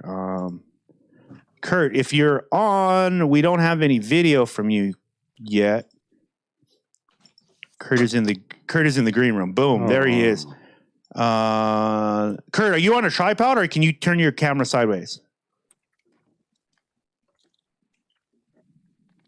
I'm not sure if he hears us yet. I can hear you. Okay, cool. There he is. Let's get him in here, ladies and gentlemen. None other than our good friend, our brother, our family. Yes. Curtis King is here. Ladies and gentlemen, Curtis King. Yeah. Happy to have you here, man. Dude, welcome back, first of all. Yeah. First of all, welcome back. Yeah, thank you for the invitation. Yeah, I've been watching. Obviously, I'm always watching the stuff you're doing, but I've, recently it's caught my attention. The last time you were on here, you were getting ready to take a little bit of a break. You were stepping away. You were going to go on vacation. You were dealing with some health issues, right? Family stuff. Kind of catch us up from that point. Like, where did you go? And then let's talk about this. It seems like, is it fair to say there's a pivot happening a little bit here with the brand? Oh, it's always a pivot. Okay, cool. Okay, so let's catch us up. Yeah. So as you alluded to, I definitely ran into some health issues after working myself to the bone, like I'm always usually doing, and I've been doing since my teens. But I got to a point where the burnout took a pretty scary direction. And so I knew that lifestyle wise, the way that I was working wasn't going to be, wasn't going to be able to be maintained. So I knew that going into my breaks. So I take a hiatus, for anybody who doesn't know, every December to reassess everything that I did the year before, to replan for the next year, and to really just clear my mind of the clutter that I feel sometimes accumulates through social media, and specifically social media. And I did that, and I usually come back in January. I haven't come back really consistently since. And I explained this in the video like you're showing right now. I explained this in a few videos, but I got to a place where I sat up, and after I had enough time to myself to clear my mind, I started questioning everything that I was putting on my plate that originally landed me into the burnout situation. Why am I doing daily content for social media? Why am I, what are the actual points that lead to visibility and being omnipresent? How much of that actually leads to selling of my product? And is there a better way to do it? And I feel like because we're in an age where quantity reigns over quality, the opposite must be true in some degree as well. So I know I'm talking in like really broad terms, but basically it led me to now doing a very minimalistic approach with everything when it comes to work. Now, the new videos that I've been doing, like pretty much my primary focus is on YouTube. I'll show up every once in a while on Instagram, barely on Twitter. But after I challenged how much those things were even necessary, stop using them. So now my only focus is YouTube, because I didn't see that dramatic of a shift in my sales when I fell off of there. And that was the one thing that I didn't do as well, is that I've always been omnipresent with my content. That's the norm. That's to be expected of me. The one thing I have not done is find a cave to go into and produce some of the best work that I can and then come back out. And that's what I've been doing. So what is that? I mean, what does that consist of? What's that look like logistically? Are you, because I mean, I remember you talking about, you know, getting up and having the entire routine going to make content almost all day. You know, and you're juggling stuff with your family and your personal life. And that seemed like an all day thing. What does it look like now logistically? How are your days? Doesn't look like that anymore. Now, everything has a plan to where I know what I'm doing with my time. And it's not like, so that here's the thing with content creation. And I know you guys understand this. The most dangerous thing is not the things that you plan. It's the things that you plan in combination of the things that are unplanned with the things that are unplanned, the things that pop up, the opportunities that pop up, the things that you think you're able to consume because you're like, of course I can do that. I'm already busy. Busy people stay busy because those are the people that people get work to. So you naturally think that. The difference is I said no to almost everything. And no, here's something there was sort of an epiphany that I had when reading this book by Mark Manson, but he was saying that so many times we don't want to say no to opportunities because we don't want to disappoint someone. So we say yes to them. But in turn, when we say yes, we're saying no to something that's really important personally to us. Wow. So no matter what, you're saying no. So in challenging that and believing in that, I just said no to any and everything that did not align with my goal. And so right now, my main thing has been, instead of an all-day content creation, I'd rather spend my time sharpening up my axe so that I can knock the tree down in a few swings. What does that mean? Basically, for me, that means instead of knocking out 4 or 5 pretty okay YouTube videos, I dedicate a week to planning, scripting, writing a shot list, storyboarding, scouting locations, getting out the house to scout locations, practicing my lighting, learning more about my camera, all so that by the time a Thursday comes, I have the full day to record these videos and everything's already planned out. So Tuesday, Monday, I'll do the planning for that. Thursday, I'll shoot. And then Saturday, like this last Saturday, I might spend an upwards of 18 hours editing. Wow. One video, right? Yeah. And I know it sounds so opposite of what people suggest and the Gary V's and whatnot, but I truly feel like there's going to be a demand. I mean, it shouldn't say demand. It already is that, but there's going to be another swing in which people swing back with quality over quantity again. Yeah. I know culture, but I feel like anytime you see something that's so strong within a culture, it just, to me, it means that there's going to be another uptick or swing in the other direction. I think the other direction is quality over quantity. But I don't think it ever went anywhere. I think that we all pay money to go watch the discipline of other people, whether it be sports events, Olympics.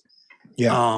We naturally love that. We see it as entertainment. Somebody at their best and at the peak of their talent doing what they do.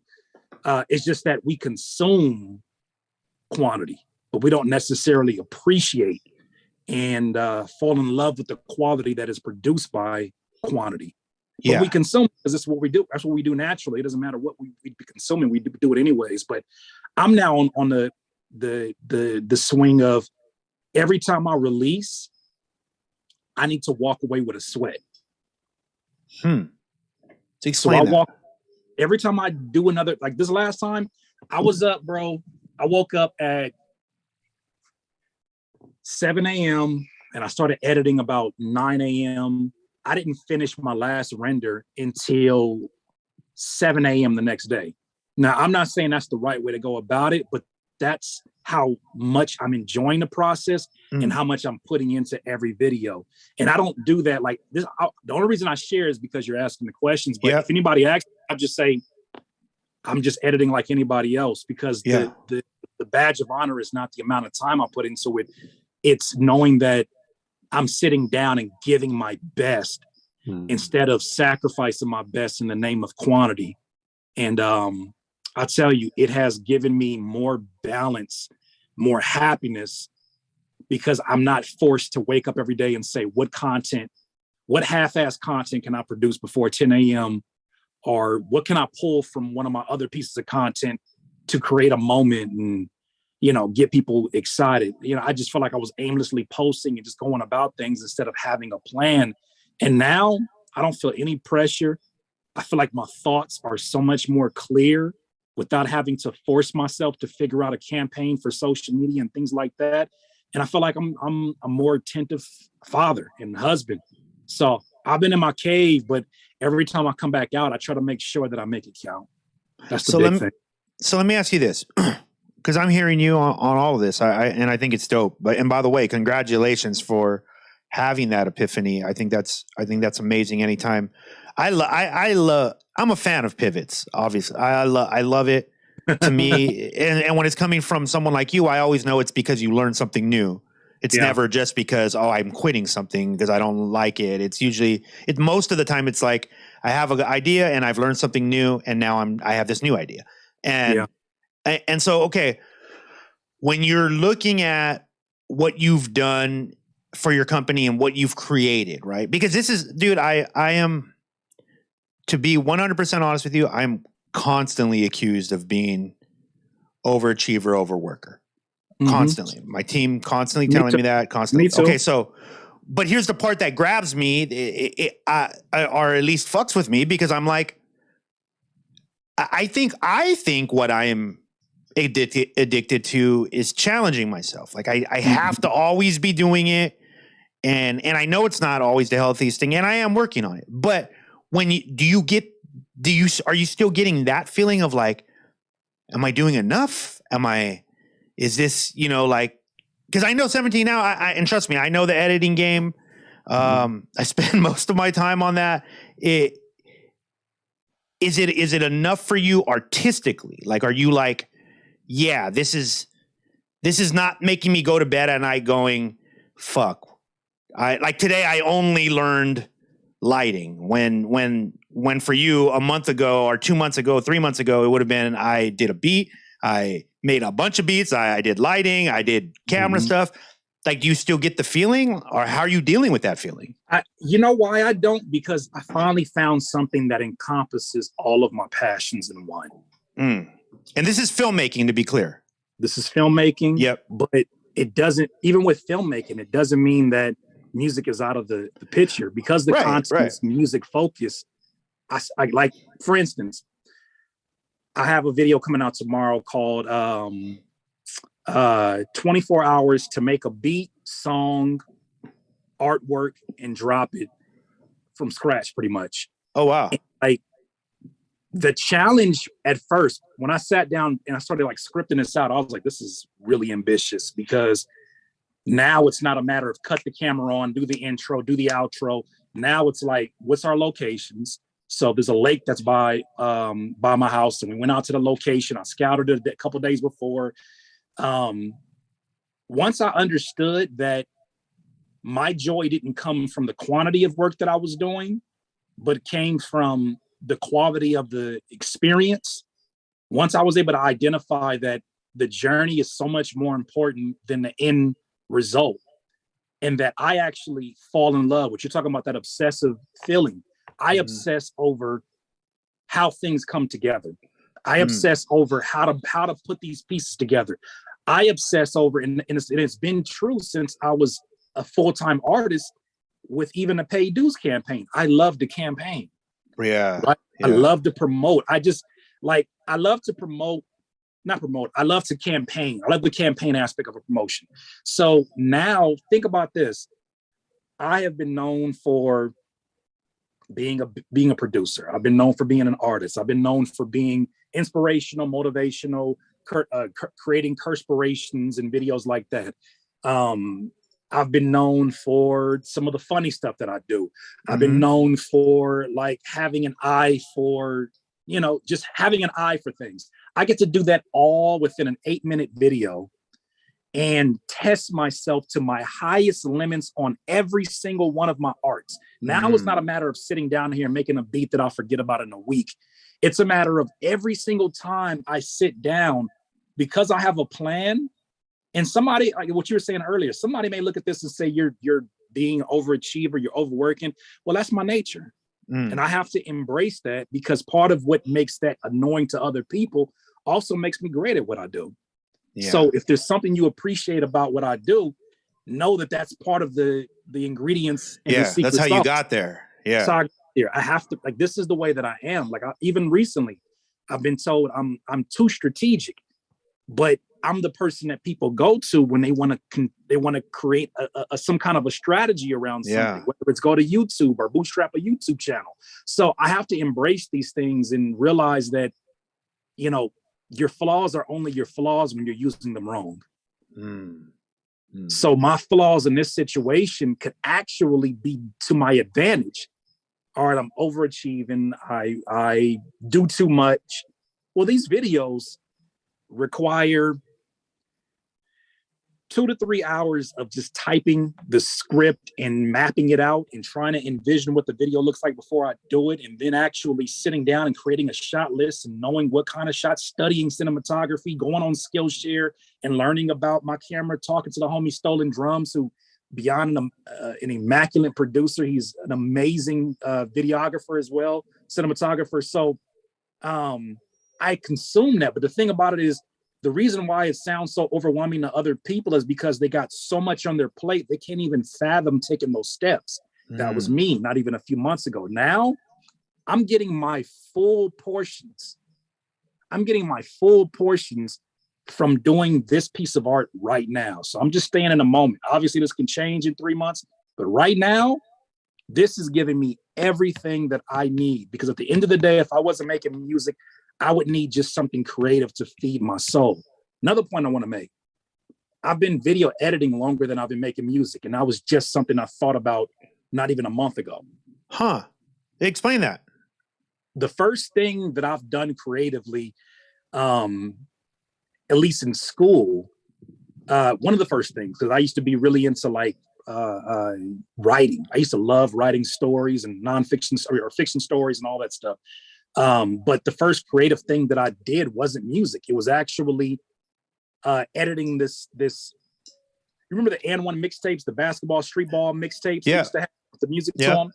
Me and my cousin put one together in his front yard for a school project, and I edited. I taught myself how to edit doing it. That was my first time doing the edit. Now the edits are not all that good, but you could see that what I was seeing in movies and what I was seeing in TV shows, I wanted to translate that into the work that I was doing, or at least I had a desire to it, even if I couldn't execute it.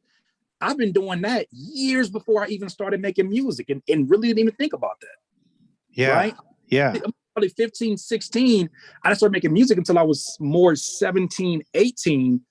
But I didn't think of it because editing has always been around, and it felt like it's been around, just as long as music. But I had to sit down and think about it.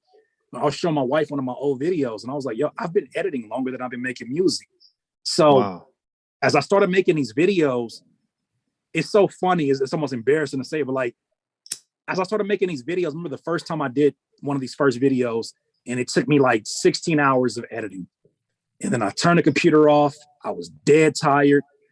And I laid down in bed, and I remember I remember typing in my phone. How do you know if something is a new passion? And every category that it talked about, videography hit, video editing hit. Wow. And one of the questions they asked was, what is something that you did in your childhood that just seems like it never goes away? Video editing. Wow. Right. It just the only difference is now it's on the programs I use now, but before it was on Windows Movie Maker or MS Paint and things like that I used to do graphic design on. But like, that's the one consistency that hasn't gone away. So when somebody looks at me and they're like, man, how do you have this video production quality so good? It's like, I've been doing this longer than I've been doing music, but now I get to combine all that. So to answer your initial question, which I know I went on a huge rant, but it's feeding me on all doing this singular project right now. And in the moment, all I know to do is make it better. Yeah. Make it better and be concerned about what this is going to look like in 6 months, 7 months, 8 months. Like I really don't even, that's none of my business right now. The only business I have is every video that I work on, give it my all. And then walk away from like I'm leaving my E. Would you say that part of your skill, because as you're telling me this, I'm realizing that one of the things that has also been consistent with your life is that you also have a passion about like improving like things, right? Sure. So you're you're very meticulous and you go all in when it comes to like learning some new thing. Like the actual learning part is kind of like your addiction, because I've seen you apply this to many things now. There's been a bunch of things. And I know that's got to give you some solace in the fact that you have a skill that and a sword that's sharpened over the years. You have had many chances to sharpen that sword.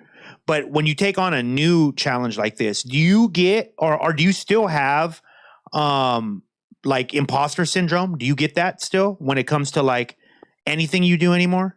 No, because I'm not around people that can convince me otherwise. Got you. That's a huge point. And I don't say that as like a shot to anybody out there who's dealing with that, but like, that's a big one, is that I've had some pretty ambitious ideas over the years that I made the mistake of sharing before I tried.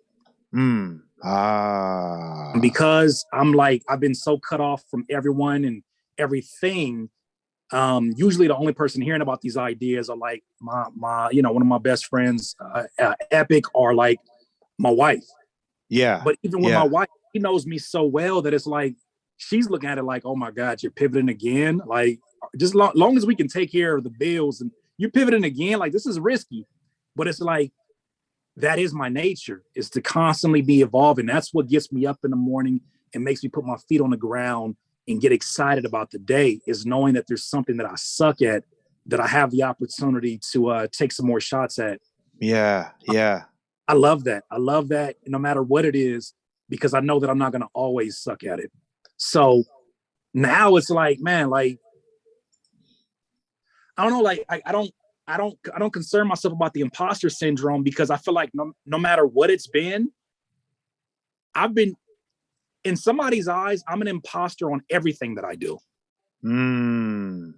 Say it again, Kurt. Say that again. In somebody's eyes, I am an imposter at every single thing that I do. No matter if you personally respect it, somebody looks at me as a producer and says, another producer would say, he doesn't play the keys. He uses these plugins to put his chords together. That's not a real producer. He doesn't play an instrument. It's not a real producer. Okay, well, I've been doing that 17 years.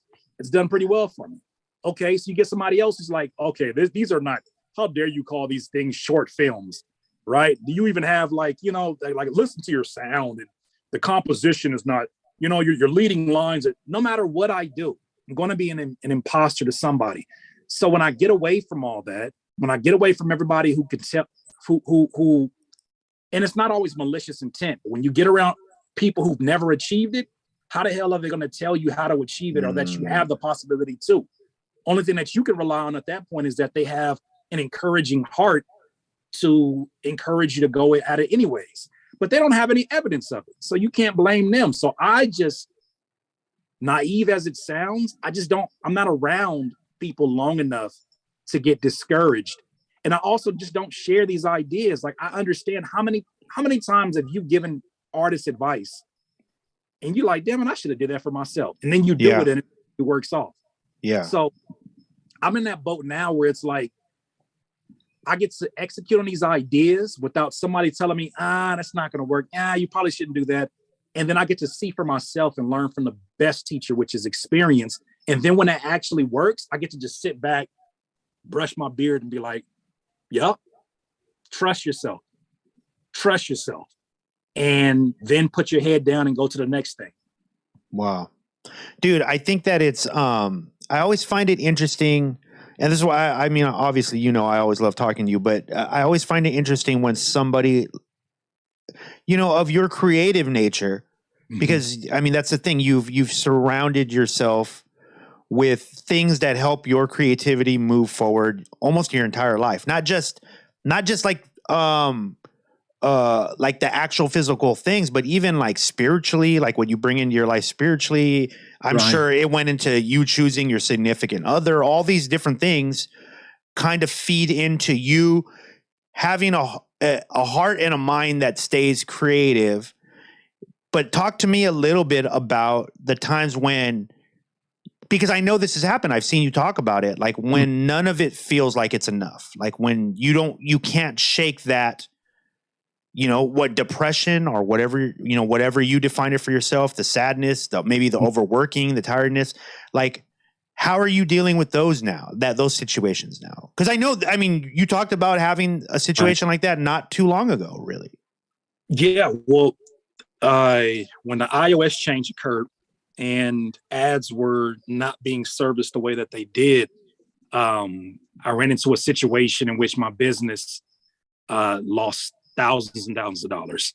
Wow. And it was a year after the pandemic, and I felt like I started experiencing what a lot of working class folks were experiencing a year after they were experiencing it. So it was like, mix that with the you know, inflation going up and just all the things and elements that are occurring at the same time. And it's like, this is a recipe for disaster if I don't pivot and don't figure this out. And then in the midst of all that, I decide I'm going to take a month off from work in December. So the way that I've combated it is realizing that whenever I try to fight depression by loading up my backpack with work, with products, with a bunch of just nonsense to make me feel like I'm working at it, I'm running away from something. And I have to recognize that. But if I don't recognize that, it's easy to stay in a dark place on that, because every time, like I was launching products at one point in time, back to back to back, and they were having subpar results. Well, part of that was the fact that a lot of my audience is going through their own struggles at this point in time. As part of it is the fact that a lot of this stuff is a little bit too niche. And so I got to a place where I actually had to start reaching out to my sponsors that I used to work with, because I was kind of anti-sponsor for a long time because I wanted to build on my own ideas. But so many of my ideas required teams that I did not have or could afford at that point in time. So now, as a solopreneur, I know that my only job is to accumulate cash flow so that we have a life source to continue what we're doing. So now, as a solopreneur, I can operate as such, cut all the other stuff off my plate, and now I can really address what's at the source of the depression. Well, for me now, when those moments come, I don't run away from them. I don't try to what do they call it? Compartmentalize. I faced it head on, because I know that the worst thing that can happen is that it gets exposed and dealt with. The exposure hurts. The exposure causes pain for a long time sometimes. But until we figure out, well, what is it that you really feel right now? And when you really ask that question at its head, you'll be surprised and almost embarrassed sometimes what that quote unquote depression actually is.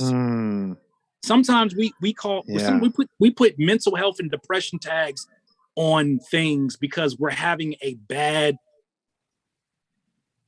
a supremely bad morning.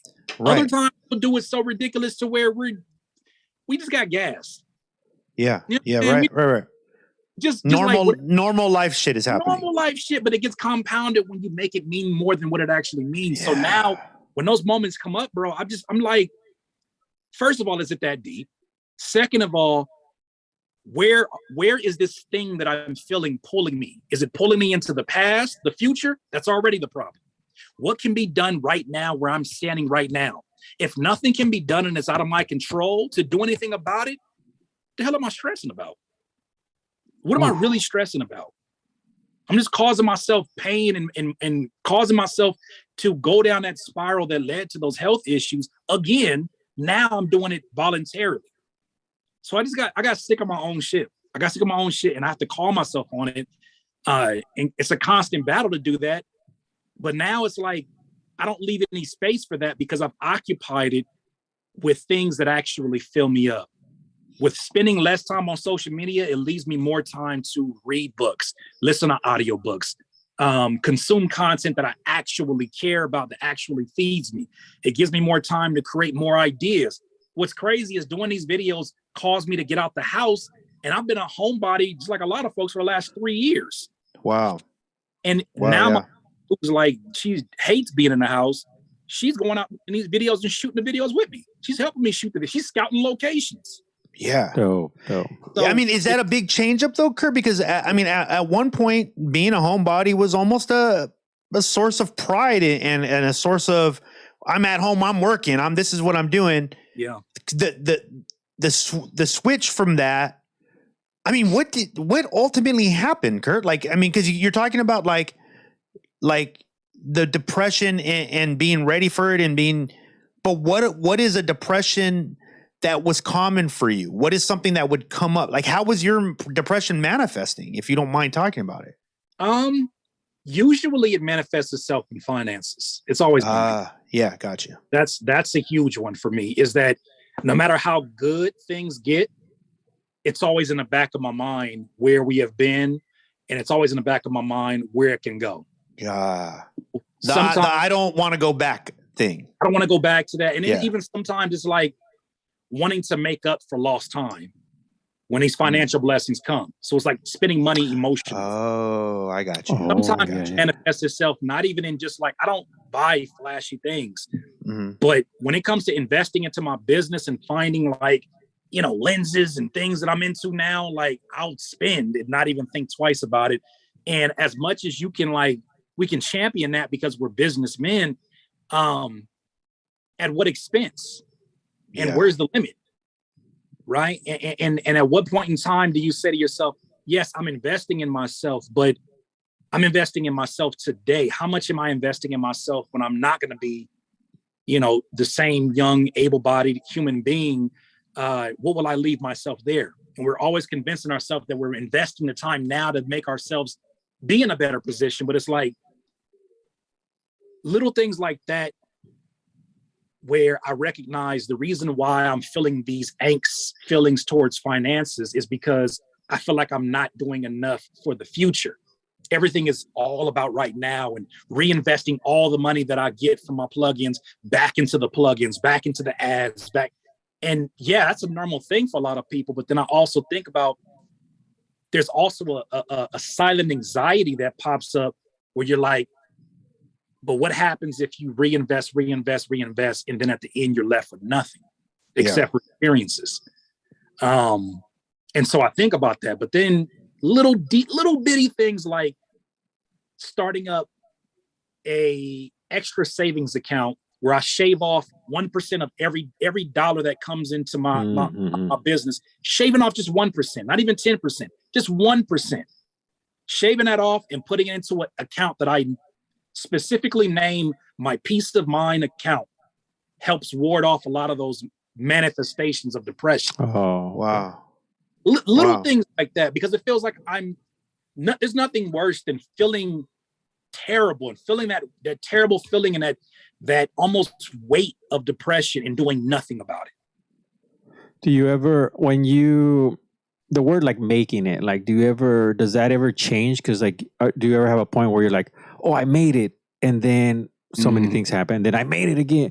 Like, does that ever, like, what happens with that? I made it. Like, what do you ever think about, like, about that, or does that come across?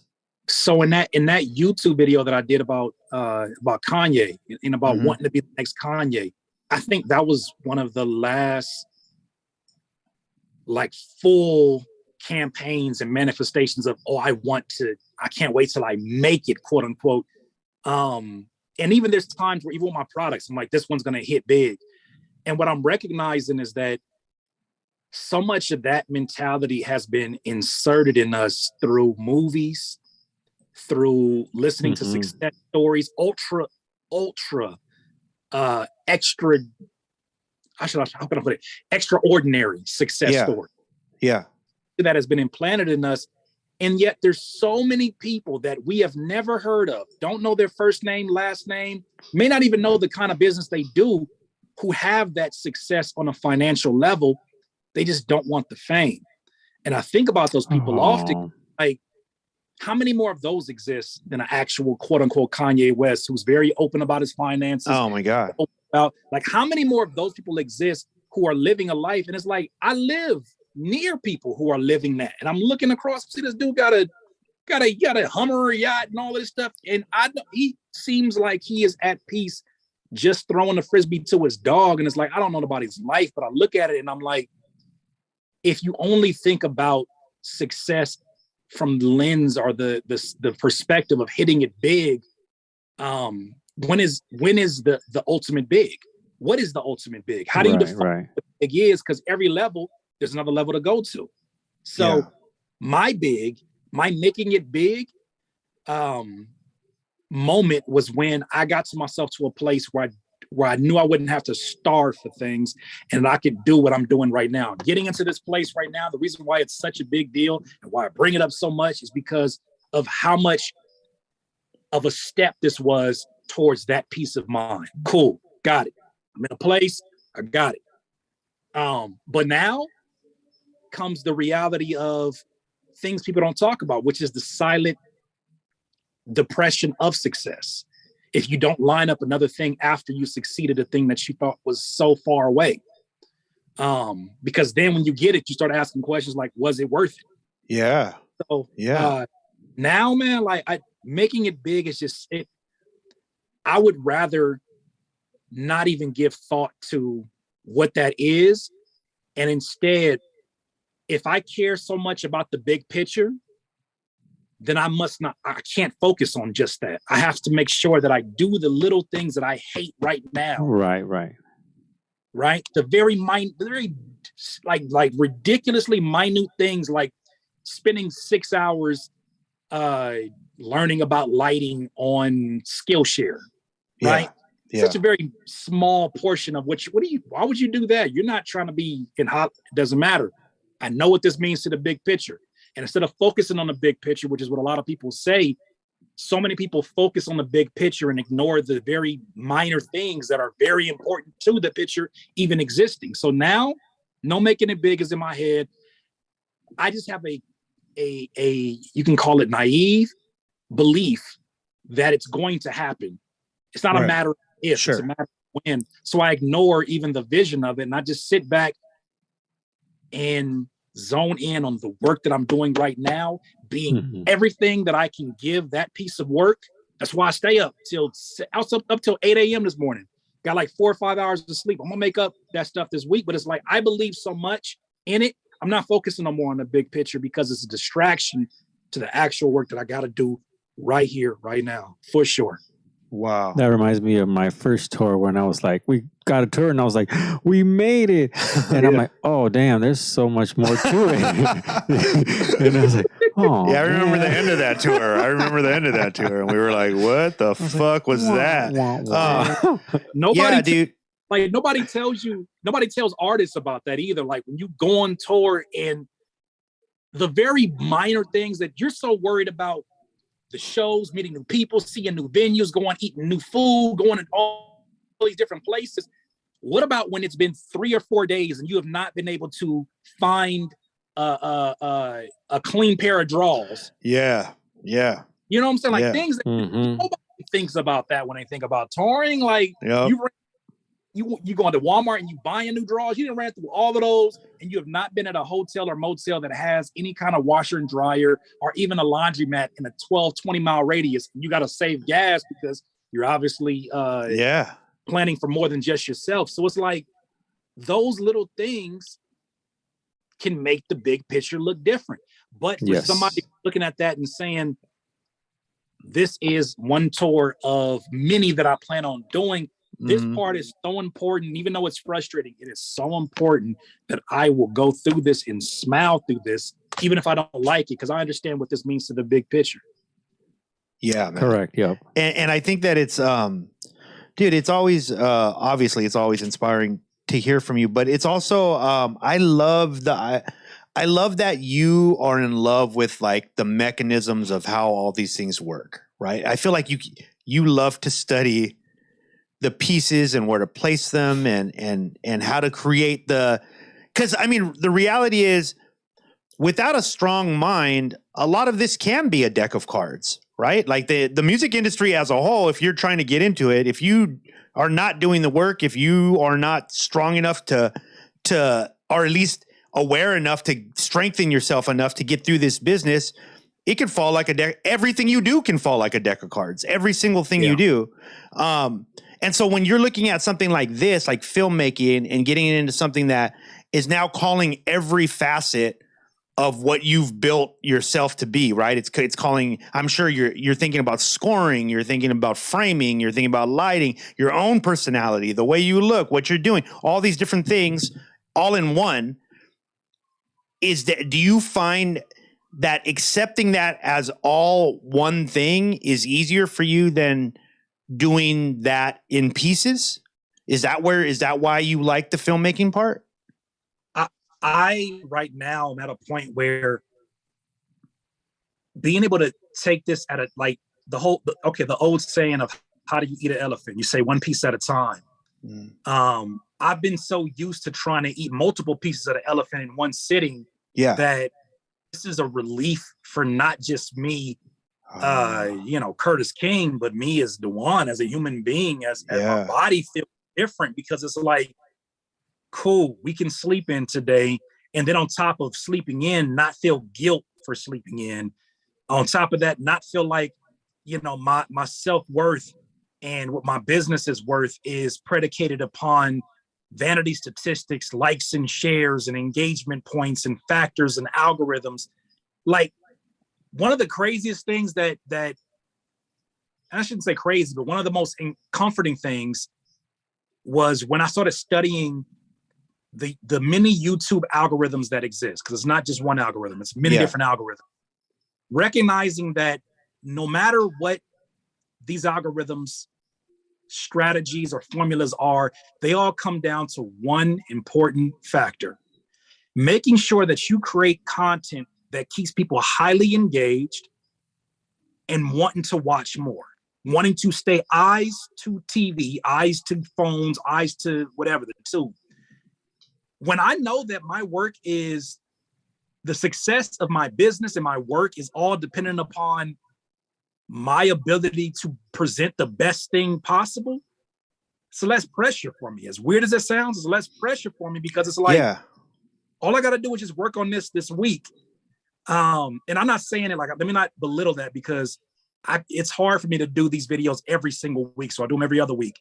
But when that's all I got to focus on, imagine how amazing you would be if you took all that energy that you're giving all these different places. I'm just talking about in general, all these different places that you're giving them to, that you're not really wanting to be there, but you kind of feel like it's the norm in your industry, and you kind of feel like you have to be there to a certain degree. What happens if you take away all that and put it into one thing and show up consistently and just make it the best that you can?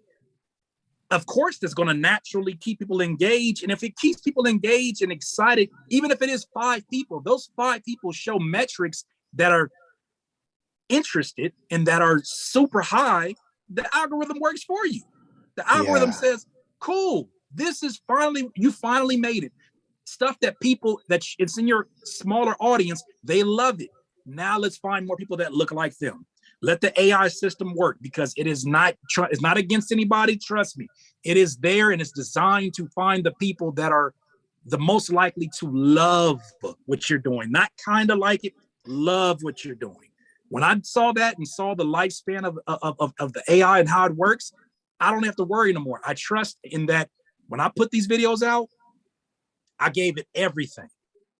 And the next video that comes up, I'll give it even more.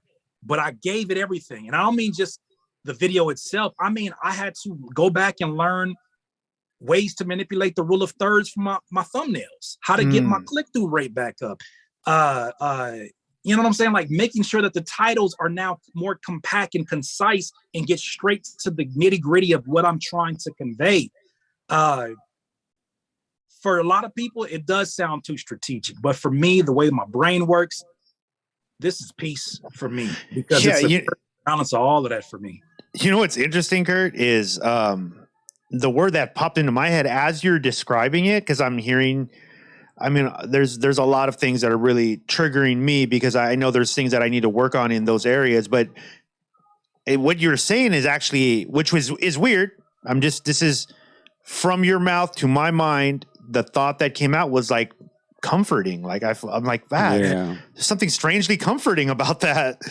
That doesn't sound scary. Like that sounds comforting. I had a thought during December when I was clearing my mind of all of the anxiety and all of the stuff that just pops up left and right, that I've been running at a pace that I set in my 20s for a long, and nobody ever set an example of how to slow it down. Like nobody ever set an example of doing the work that we do. What does it look like? How is it supposed to look like in your late 30s so that not only you can continue it, but so that you can still live a very full life. Yeah. Afterwards, because we kill ourselves in our 20s and then try to double down on it a little bit more in our 30s. And then luckily some physical elements slow us down so that we don't do it. And then in our 40s, we try to, it seems like folks try to go deeper in that. I haven't got to my 40s yet, but what I see in folks in our community, especially within hip hop, that seems to be the thing. And then you get folks who end up with these physical ailments in their 50s and don't even make it out of the 50s. So I look at that and I'm like, I want the whole experience. I don't want to, live fast, die young. That is not appealing to me.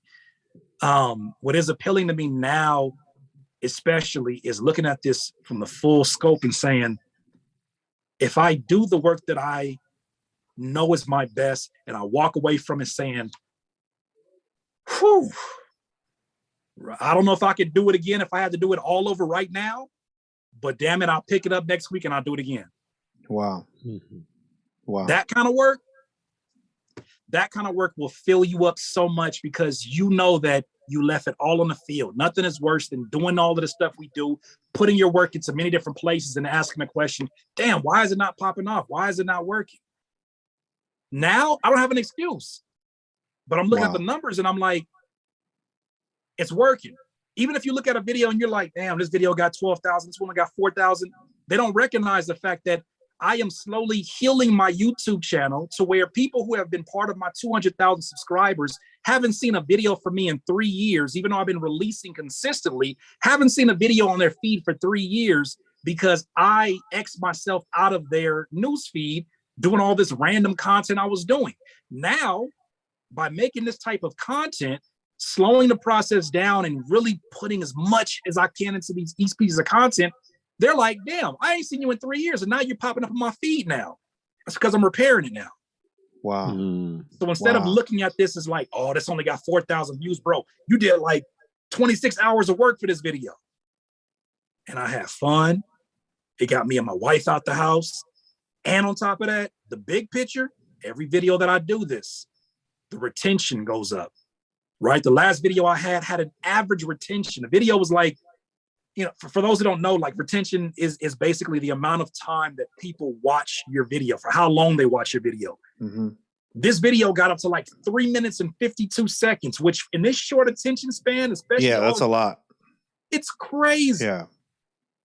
YouTube sees that and says, people like watching your videos for longer. We should start suggesting it. But sometimes it takes an individual video 3 months before it starts getting suggested, if not longer than that. So now all I got to do, don't worry about trying to like out strategize the AIs. Just do the work, be the best you can at it, put it out, allow it to get to where it goes, still make your tweaks here and there. Don't obsess about it. Go to the next thing. And by 6 months, I want to be able to look up and just not even be recognizable. And I know it's going to happen if I don't worry about that.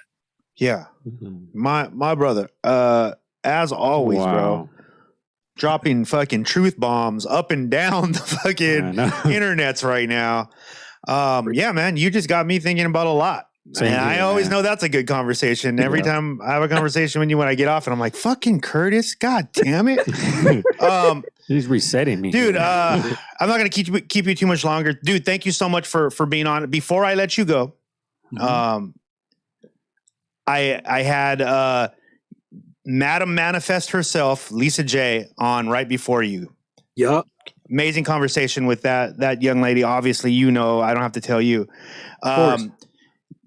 Also, some rumors mutual out there. friend Noah James was there, dropping rumors in the chat room, dropping rumors in person. Last time I saw him, and I'm gonna just put the video on the video screen just so that we could see it, because I hear there's these talks, man, that that one of my favorite groups of all time, Yes. Pterodactyl Jones. Yeah. I mean, is it something that we could see this year? Is it something? Is it? Can it make it on your whiteboard somewhere? Is it? I don't know.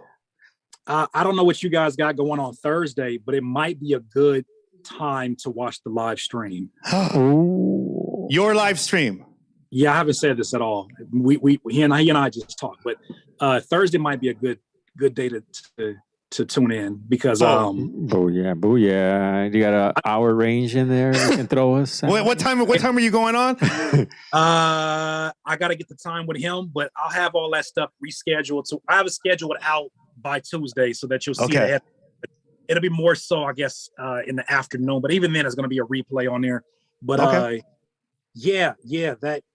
once again, now even look at this. This is not possible, at least for my end, if I don't have, if I don't clear everything off my table, and if I have a happy place to even think about putting music back into my life again, like as an artist. I got to be in a very special place to be like, I'm getting chills right now, G. You know what I'm saying? Like, I want to rap. I want to, like tomorrow's video that's popping off is like, I'm still kind of like pushing my way through it, but it's like, I'm showing the process of how I now make songs to where I'm not writing them down. I'm taking them 2 bars at a time and making sure that I'm paying attention to the arrangement in real time. So then I'll say some lyrics and I'll say, how would I want to, as a listener, how would I want the next lyrics to bounce off this beat? And it's creating more seamless music instead of these, what I used to call my run-on sentence of 16 bars. The experience is different. It feels like less pressure, because funny thing is, I talked to Fame Kill. I haven't talked to Adam. Talked to Adam for the first time in probably 4 years. Yeah. And he and I talked about it, man. Like it's a place that you get to when things in your life are right.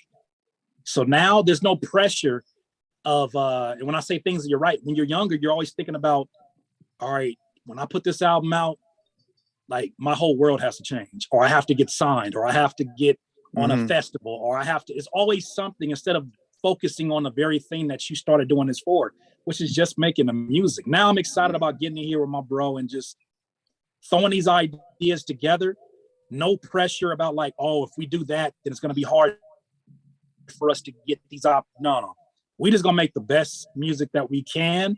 And even if that day it doesn't come out the best, whatever, that experience is gonna be still something worthwhile to build off of for the next time. So let's go. It'll come out the best, man.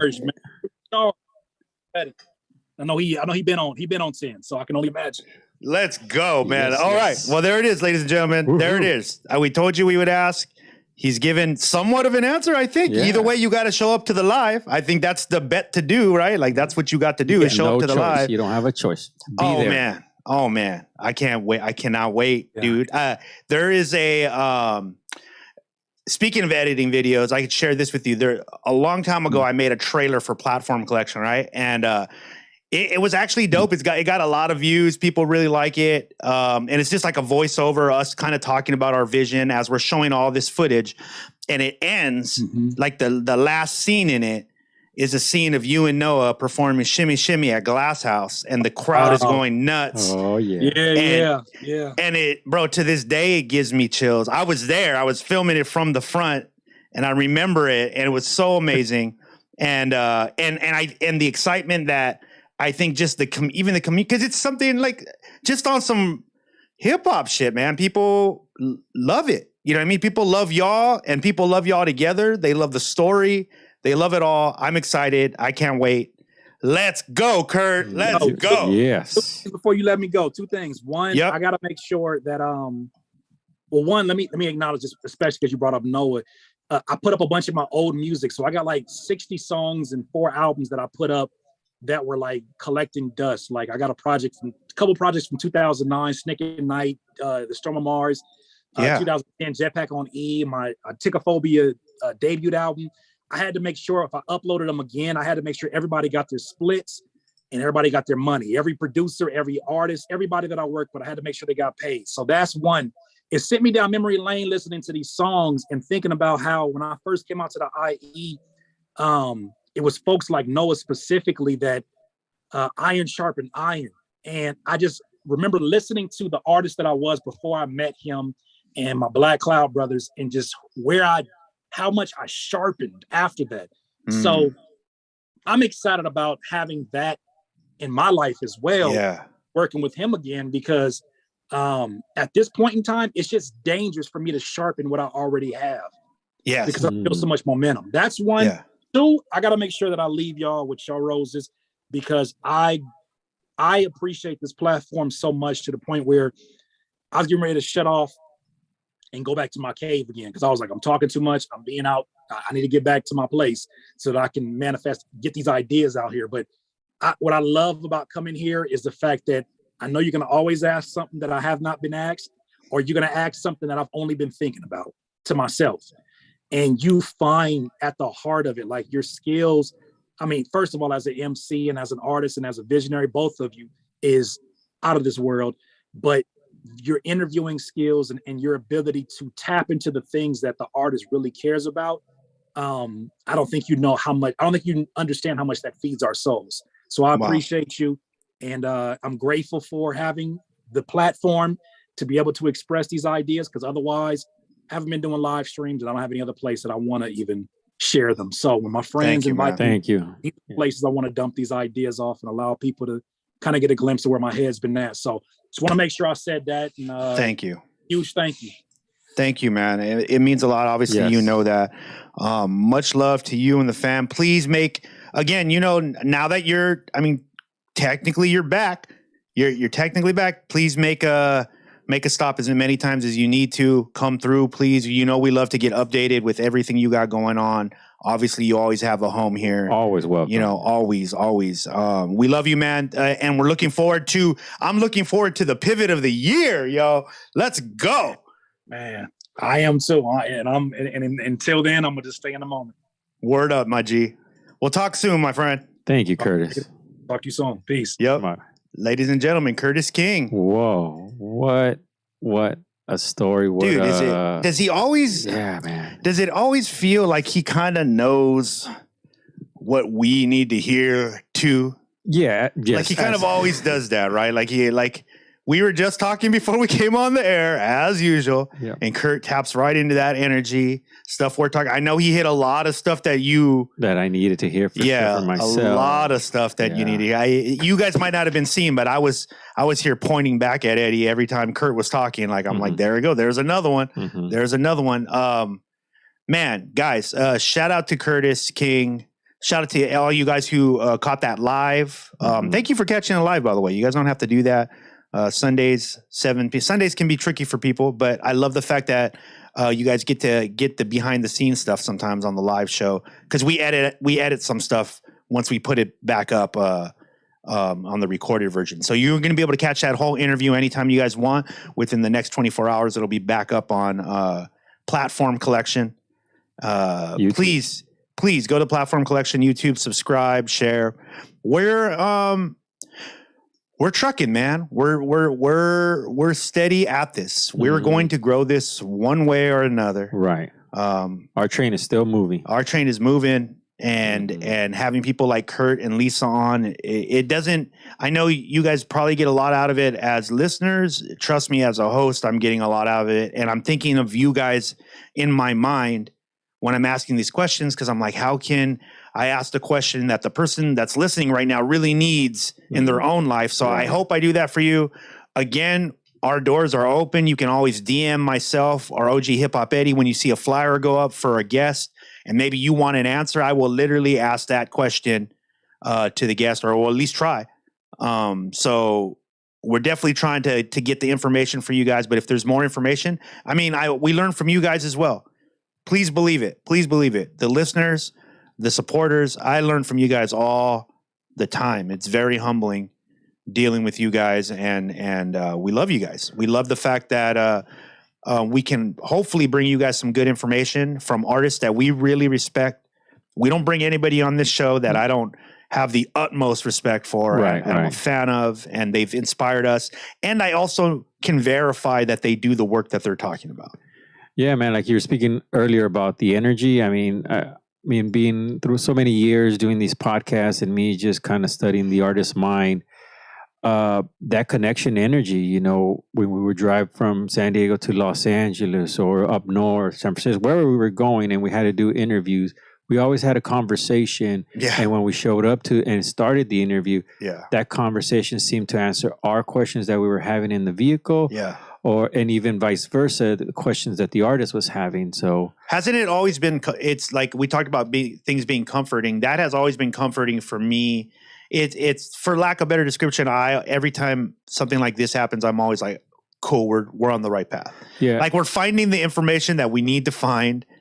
And I hope for you, if you're listening to this, that the same thing happens. You know? And I think it is, because I mean, we've talked about it before, and I think as artists, the deal is you want to be an artist, then you are messenger. So two artists speaking are giving the message to anybody and everybody that needs to hear it. Yeah. And all that That's stuff. important. So, what you said, the needs to hear it. I always feel, I have a lot of faith in that, guys. I don't know where you guys stand with that, but I have a lot of faith in the fact that messages find who needs to hear them.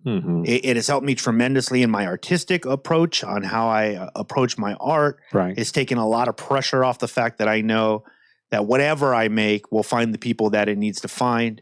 And so my only job is to sharpen that sword, like Kurt said. That's my only job. And trust me, it's a daily battle, and I'm working on that constantly. But hopefully you are too. And hopefully this gave you some insight on it, and we'll continue to share this with you. Who are we booked already for next week? Yeah, we got here. I got to open the counter. Okay. Yeah. We're booking up, and then we're getting ready to book more, right? Yeah. So this, by this next show. Can I start sending you names already again for next month? I got some for the next, but yeah, keep sending. Just send them anyways. Okay. Yeah. I miss MC Wicks and Sham Black. Yep. Sham Black, San Diego artist that we know very well. He's doing a lot of great work. One of those guys who I just feel like is doing some hard work, and I like to acknowledge him and bring him out. And he's killing it. Makes dope music. Sham Black, San Diego artist.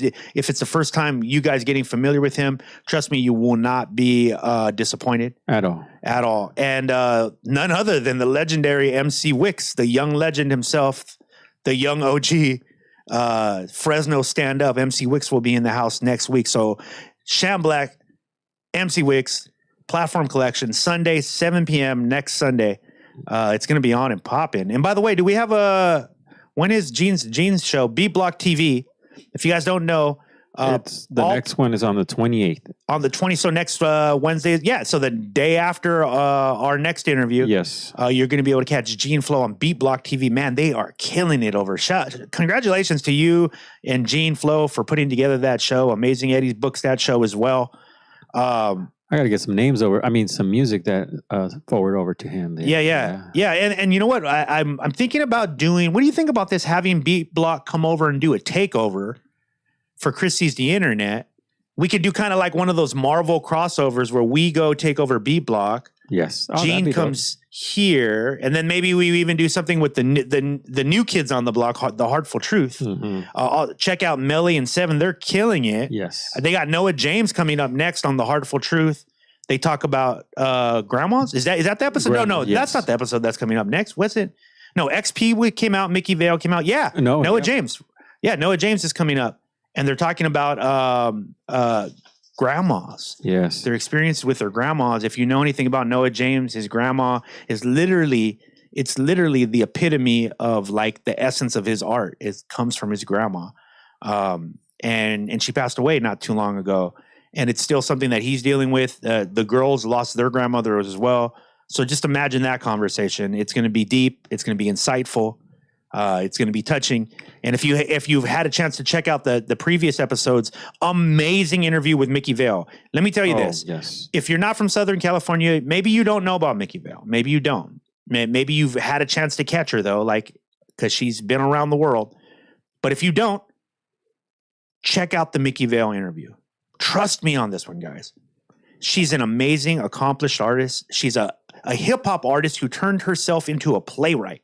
She's a professional playwright at one of the biggest theaters in California. Mm-hmm. She did that on her own. She pushed herself through it, total independent, and she's a killer MC. Right. Major respect from a lot of the names that you know. Trust me. Mickey Vale's an OG on the West Coast. And she had a chance recently to sit down with the ladies at The Heartful Truth.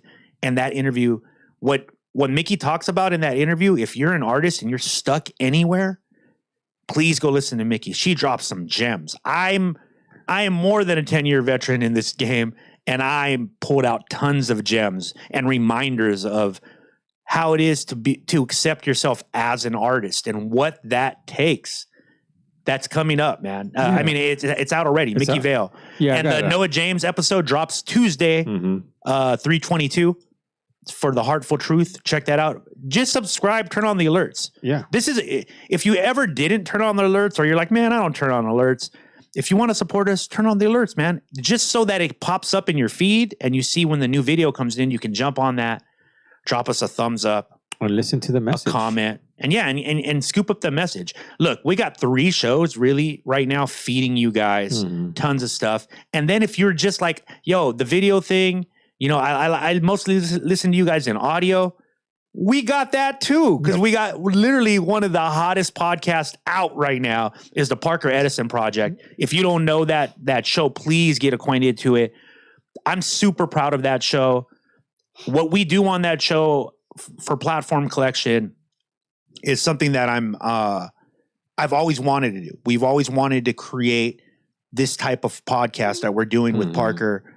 It's amazing. Each one is literally just a piece of audio art, and all of it. I'm super proud of it. I do editing on it. You do great editing. And Parker, it's all from the mind of Parker Edison, and the topics we cover are some of the things that have made me the most proud, because I think we are really servicing the community with this podcast. You learn a lot about issues that we're all kind of dealing with. And it does give you a new way of looking at America, really.